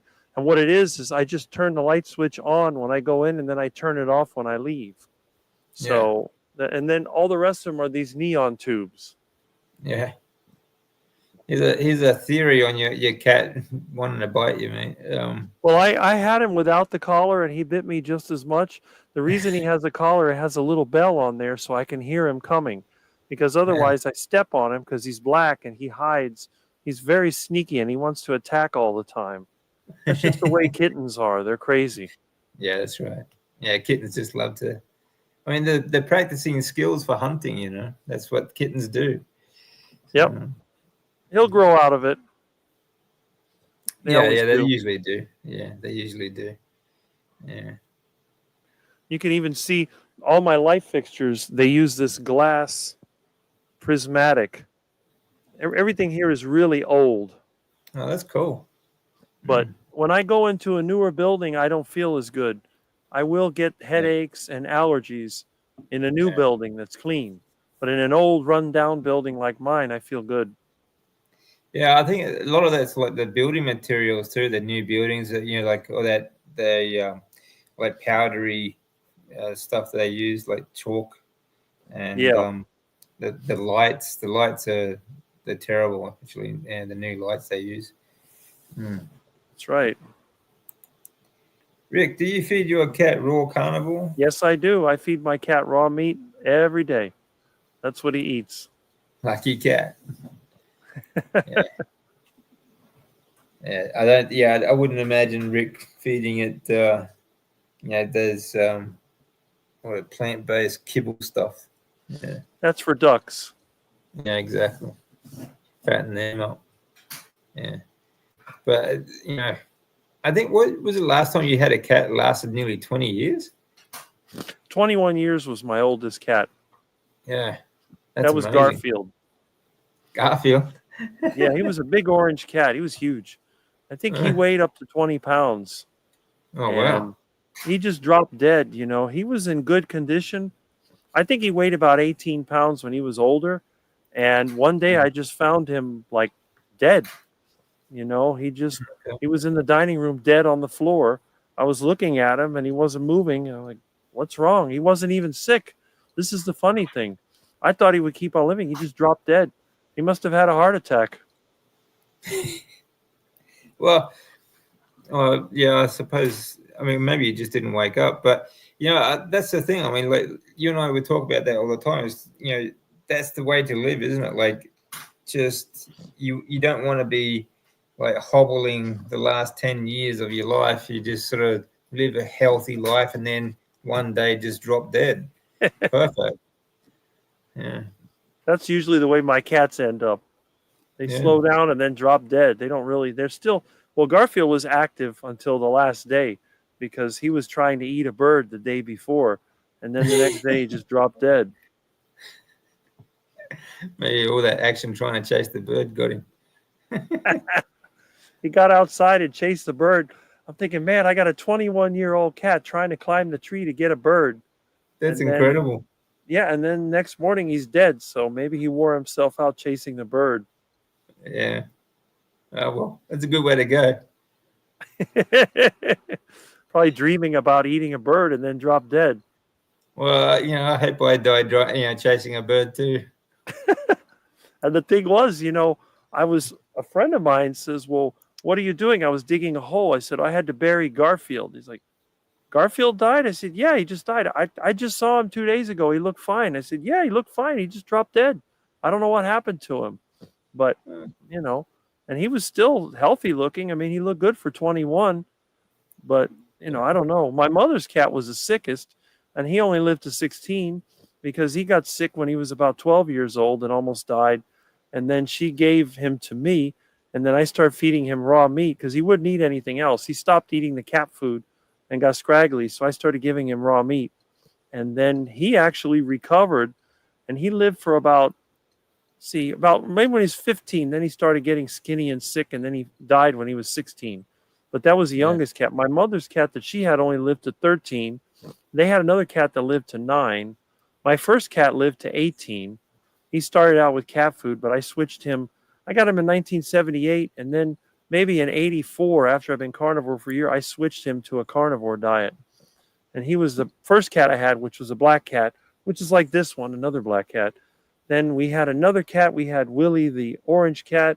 He lived to, I think, 18 or 19. I don't remember. But Garfield was the oldest. He was the one that lived to 21. And nobody believed me. Oh, that cat is not 21. I said, yes, he's 21. I know exactly when I got him. And I had a picture when he was a kitten. And, you know, he was probably like this guy. He was like maybe a month old. And a friend of mine found him and gave him to me. And then, you know, and I showed him the picture, and I had the newspaper. He was sitting on the newspaper, and they had the date of the newspaper. So it's like, this is the same cat. Oh, no, it can't be the same cat. He looks fine. He said he never had cancer. I said, I haven't taken him to the vet. I took him once to the vet when he was 6 months old to get his nuts cut off. And then after that, he has never been to the vet. And they're like, that's impossible. I said, trust me, it's possible. A cat can live over 20 years. If he didn't have his nuts cut off, he might have lived longer. Well, and the thing was, he was aggressive enough even without his nuts. He was a real fighter. Oh, they're still aggressive, yeah. Oh, he would attack other cats. He even attacked my neighbor. You know, the kid next door was kind of a mean kid, and he attacked him. And then they're threatening me with a lawsuit. I'm like, you came in my house, he attacked you. What am I? I had to grab him. The cat was like a little bobcat. This thing was strong and quick for a big fat cat. He was really quick. It wasn't really fat. He was just big. When you picked him up, he was really heavy. He was like a cat on steroids. He was solid cat, solid carnivore. Solid cat, but he could climb all the way to the top of a palm tree. I mean, this thing would run right up the tree. It was incredible. I've never seen a cat run that fast or be that powerful. And he, I mean, he lived 21 years. That's got to be some kind of world record for a cat. That's got to be up there, yeah, for sure. Yeah, they put him in Guinness. I mean, even my first cat lived to 18, and then that's the youngest cat I ever had die. You know, the other one was 19, and then this guy was 21. I don't know how long this black cat will live, but who knows? He might live 21 also. That's incredible, man. Yeah. Fellow grandmother, my sweetheart works in a cubicle environment at a computer company, and the grandsons are still in school, so I get extra exposure to exercise my immune system. Oh, that's good. Well, it's good for you anyway. I think sitting at a desk, sitting in a chair all day is the worst thing you can do for your body, especially if you're under false light, like fake lights inside that are designed. These buildings are designed to keep UV light out, so that it just makes you sick. It really does. Makes you very sick. Annabella's cat got bit by a snake. That's a problem here in Australia. There's a lot of deadly snakes and spiders and stuff that unfortunately gets a lot of pets. Garfield hunted himself to extinction. I think his eyes got too big for his ambition. His ambition got too big for his abilities. Yeah. Crazy cat. Yeah, that's cool. Yeah, they got real personality, these cats. I really like them. I like having them around. Mm-hmm. But, they're fun. It must have been a powerful cat, though. 21 years. I don't think I've ever heard of a cat living that long, actually. I think there was a world record where a cat lived longer than that, but he was probably, out of everybody I know, he's the longest living one. And none of my cats have ever had cancer or any kind of health condition. They usually, what happens, they get kind of weak and just drop dead. But Garfield was the exception. He just, for some reason, he never lost weight. He never looked old. He still looked the same at 21 as he did at age 2. He didn't age, but he just died. He just all of a sudden died. And that was it. And I can't figure it out because, like I said, he was active the day before and he dropped dead. I guess his time just ran out. Beth's got 3 cats. Nice. I guess that, when the time's up, I mean, even old age is going to get you eventually, but that's a good long life for a cat. And at least, like you said, like he was fine the day before, the next day he was gone. That's the way to go. I think that's the best way to go. You don't want to Yeah, be because stuck in bed. usually when they're ready to die, they don't eat much, and then they kind of wither away. But Garfield, he was chomping on a steak that morning. I remember he was hungrier than usual, and I gave him a steak. He was ripping it apart, and then I think I gave him what was it, top rounds, which is tough, and he was using his paws. He was tearing it up, and then when he sneaked outside, and there was a bird. The bird was over there, and he was trying to eat the bird, and it was a blue jay, and the thing was dive bombing on him, and he ran up the tree, and then the bird pecked. Oh, it was really funny. I mean, it was a riot, and I was getting a laugh out of it. And then after that, he was just so disappointed. He came in the house and just sat in the living room on the carpet, and then fell asleep. I'm like, And then I think I fed him before I went to bed. I wake up in the morning, I look in the dining room. He's under the table. I'm thinking, what are you doing there? I just see the tail sticking out, and I pull his tail. He doesn't do anything. I realize, oh, he's dead. I'm like, what happened? I don't get it. But, I just had to go outside with a pick and the shovel and dig his hole. That's all my animals. They end up buried in the yard. Yeah, I was the same as a kid. When they die, it's just they become fertilizer. That's right. But it's good to have them. Good to have them while you got them anyway. So that's it. He was pushing up bananas. And perfect way to die too. Perfect.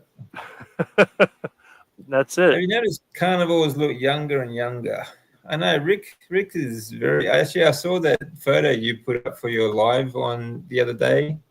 Yep. There's not a lot of difference. No. How old were you there? I was 31, I think. Okay. I was 31. You'll be, what, 59 this year? No, 56. 56, sorry. Yeah. Yeah. You don't look a day over 60. 56.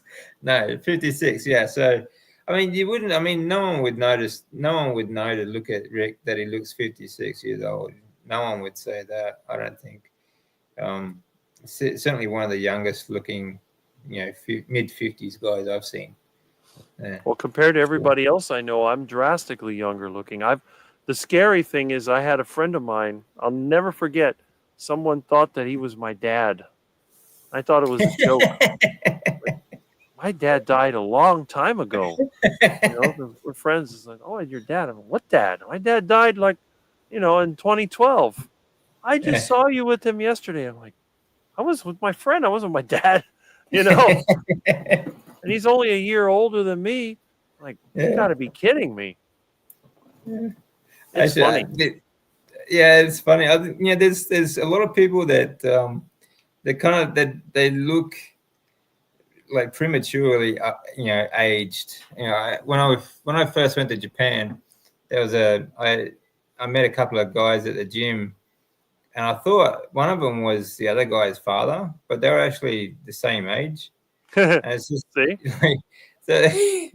I thought, oh, that's good of you guys. You come to Japan and go, father and son, and I was like, father and son, what are you talking about? They're like, we're the same age. I'm like, oh, okay, sorry, man. There you go. See, but it's just some people prematurely age, I guess. Yeah. Yeah, it doesn't help the junk food that they all live on. So but anyway, we talk about age all the time. Actually, we talk about vegans and whatnot. They look like, you look at vegan teenager, looks like they're 86 years old. Well, don't forget Dr. Greger. How not to die. Yeah. How not to age. You just got to laugh, don't you? How people actually fall for his absolute bogus crap. And just take a look at him. Seriously, guys, how not to age? Mm-hmm. Wow. There you go. Yeah. That's but there's lack of nutrients to the brain. They can't think that way, I guess. It's funny. It's just such an easy target. A little bobblehead. Yeah. That's the other thing. You see the way that he moves his head. It looks like sometimes he's on a treadmill. And then the way he talks is even funnier because he just can't seem to maintain a coherent thought. No, that's right. It's like, I mean, I have trouble speaking myself, but so I don't really like the way I speak. But honestly, he's just, I mean, this guy is supposed to be, I mean, he says he's a doctor, he's not, but, you know, for all these things that he's supposed to be, it's like completely opposite. You know, like he says how not to die. You know, like it doesn't matter who you are, you eventually that's going to happen, right? There's not gonna, no one's beaten it yet. Nope. And how not to age? Well, I mean, just look at the proof. The proof is in the pudding, isn't it? Yeah, somebody put a picture of Dr. Greger and Dr. Sean Baker next to each other. It was so funny. Yeah, that's classic. Yeah, and Baker's like 7 years older than he is. Baker's a year older than me. That's the funny thing. Yeah, that's right. So, I mean, yeah, it's crazy stuff. Yeah, they are misled, Annabelle. They are somewhat off track. We'll put it politely. If I see a picture of myself, I say, "Oh, that's not a good picture." But a year later, I'll think it's a good. Yeah, exactly. Yeah, we never like photos of ourselves and looking at ourselves in the mirror. You know, at that sort of time, you know. But 10 years later, you think, "Damn, I was pretty good looking." You know, I was looking pretty damn fit. You know. But I never thought I was bad looking. I mean, I think I look better than most people I know. You know, that's what I feel. I don't think I look that bad. No, I think you look pretty healthy. So yeah. I mean, if I look like Dr. Greger, then I would say that. Oh, it's a terrible picture. Yeah, that's shocking. I mean, he just can't take a good one though. Or his friend Barnard, or any of them. You know, my God, that Barnard is. Oh my God, that dude. I'm not sure how old he is, but he looks like he's 90. You know. Well, the thing is, you know, what gets me is that the vegans, they say that because they're skinny, they look that way. But I said, look, I'm just as skinny as you are, but I don't look that run down. I mean, it's like a concentration camp. That's what they look like. I don't look like a concentration camp. My face is still healthy.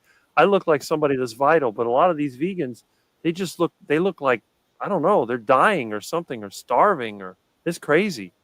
Look at those fruitarians. They're the worst. Oh, don't even start on fruitarians. My God. Fruitarian, like there was a fruitarian. There's on YouTube at the moment. There's one from Queensland here in Australia where I live. She's quite popular. Banana Girl. Yeah, I think that's her. You know, Banana Girl, Really, whatever. the Banana Girl. Yeah, it's just. It's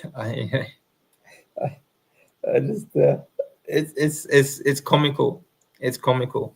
She has quite a big channel though. Actually, it's quite a big channel. She only has like between 2 and 5 minute videos, but it's all just absolute nonsense. It's like her argument for fat, like we were talking about before. You know, like fat makes you fat, sort of thing. She's jumping on a little trampoline, you know, and just bounce up and down. So, well, fat's already fat, so if you eat fat, it's just obvious that you get fat. And that's her whole video. You know, it's crazy. Oh my God. Yeah. Okay. Where's the science behind that one? That's right. Yeah. They are like if you talk to a vegan, they all want proof. Where's your proof? Where's your proof? But you know, you ask them the same thing, and it's like, I don't need proof. Yeah. Yeah. Got that right. It's crazy. There's no logic, and there's certainly no rhyme or reason with vegan. So I just I don't bother. I don't bother with trying to argue. You can't argue with stupid. Simple. Got that right. Yeah. There's another guy out there who's trying hard and expensively to not to die. Yeah, Brian Johnson. He's an idiot. That guy. I mean, there's another method that he uses as well. Like, yes, he's on the vegan diet, but he's on like 200 supplements a day, right? Like, obviously, like he spends $2 million a year to try and stay young. Now, this is a temporary solution. Okay, he may be looking. He like I said before, you can still be fit and lean, okay, and look young, and still be sick. Right? Yep. When it comes to diet, okay, one of the big things that people miss completely is deuterium. All right, now deuterium is like a nitrogen-heavy molecule that will clog your Krebs cycle and will block the respiratory system of the mitochondria. Okay. Now, we do have a certain amount of deuterium in the body for a reason, but too much of it will kill the mitochondria and cause diseases like cancer. Now, medications and supplements, which he takes 200 of a day, are very, very high in deuterium. Carbohydrates, also very, very high in deuterium. Vegetable oils, which he also uses, seed oils, okay, in those supplements and medications and everything else that he takes, also extremely high in deuterium. And they actually deliberately put deuterium into medications. They actually advertise this. You can actually have a look on YouTube, and they will tell you that they add deuterium to their medications and supplements because they say that it helps the absorption, but it doesn't help the absorption at all. It clogs your Krebs cycle. It blocks the respiratory system of your mitochondria, and it will too much deuterium will kill people. That's why people with cancer go on deuterium depletion diets. So carnivore is perfect. Deuterium depleted water, okay, and deuterium depletion right throughout their whole day. So Brian Johnson is on the fast track to, I mean, sure, he might look good when he dies, but he's on his, I think he's going to speed it up. Dude's an idiot. I mean, obviously smart with tech, like he made like $1 billion or something, or like selling some tech that he made, but that doesn't mean he knows shit about nutrition or physiology. Okay. Or biochemistry, so dude's just that's another thing that he uses to stay young is that he actually extracts and injects his own son's blood. Vampire. Yeah, exactly. There was a study done in Russia about 7 years ago. They took the blood from younger mice and they injected into older mice, and this gave them a longer lifespan, and they were healthy until the end of their life as well. They were more active and healthy right up until their end of life. All right. So there's a lot of science behind actually injecting younger person's blood into older people to keep them looking young and vital and keeping them active. Now, part of that is the fact that they are carrying more red blood cells, healthier red blood cells, healthier younger stem cells, okay, and they start producing more stem cells. But like there are other ways you can do this. Like on the screen behind me, you've got this raw products for stem cell support that actually help you release more stem cells. But my breathing video that I did the other day, we're talking about this. Well, and we talked about this before as well. If you can stimulate your kidney to produce more EPO, which is just like blood doping, you produce more red blood cells, you carry more oxygen to all your cells, okay? So you increase the respiratory system of the mitochondria, you release more more stem cells, and you are much healthier and younger. So do it naturally, and I would avoid anything that Brian Johnson says. He's a clown. He's a clown. Yeah. And there's people like how not to age, vegan, fake doctors and so on. They're just clowns, absolute clowns. Yeah. Mm-hmm. Vegan movement is called Don't Die. He takes maybe 75 supplements a day. Well, apparently he's advertising he takes 200 a day. But either way, it's still over supplementing and just too much.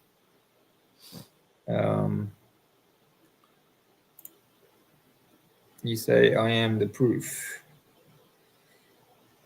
Yeah, I guess I could do that. I could advertise that. I'm not really big into advertising a lot of stuff, but anyway.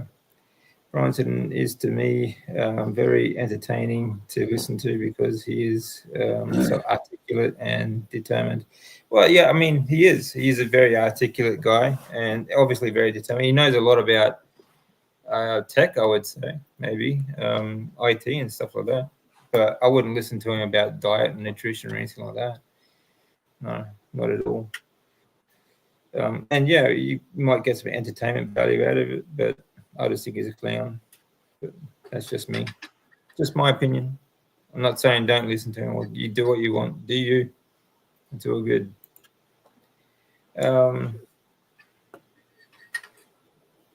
Music video propaganda is available on YouTube. There you go. Yeah, juicing is not sustainable. It's not healthy. It ruins you. It really does. There's a conspiracy out there that there are elites and politicians who take body fluids of captured children, and I hope it's not true. Yeah, there is that. There's a lot of human trafficking around the world at the moment still, so who knows? I think there's going to be a lot of things coming out in the news, I think, this year, I think. The Diddy and what's the other guy, Epstein, and all the rest of these disgusting people. So politicians and elites, take body fluids, longevity, for longevity and things like that. Yeah. Well, there's going to be a lot of that coming out. In fact, I think over there in America, just yesterday, a judge suicided in the court. I think that's just going to be one of many this year who's going to try and escape justice, I would think. Mm-hmm. But we'll see. It's going to be an interesting year. Yeah. Well, we've been going over a couple of hours, so we're going to let Rick go and take up his whole night.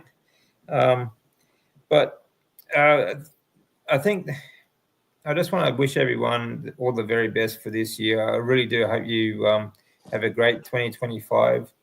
There's going to be a lot going on around the world. I think prediction time is going to be a bit of a power struggle in America. I think it probably won't last, though. There's going to be a lot of things, a lot of turmoil going on around the world. And I think there's going to be a lot of big evil stuff that is going to be exposed. So hopefully it won't affect you too much.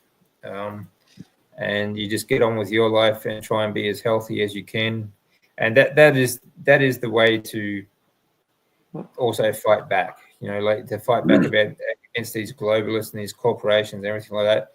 If you are healthy, okay, you are not dependent, you are independent, and you'll find that you'll just have a much better life as well. So any last words, Rick? That's always good advice, If you can stay out of the system, then they're not going to be able to exploit you because their power comes from asset stripping of our productive assets. And if you can stay away from them, well, it helps cut off their power. And I guess the best thing you can do is try to educate people on how the system works. Whether they listen to you or not is another thing. But I think eventually, as things get worse and worse, they're not going to be able to hide it anymore. I think people will wake up and they will fight back. They're just getting tired. You're getting tired of being lied to all the time. And all you get in return is a bunch of sickness and poverty and problems. And, what's the point? Yeah, exactly right. Yeah, the thing is just try and, like you said, just stay out of their way. Just do you. stay healthy, stay strong, and stay independent. All right. That's it. See you, everyone. Have a great year, and we'll talk again soon. See you next year.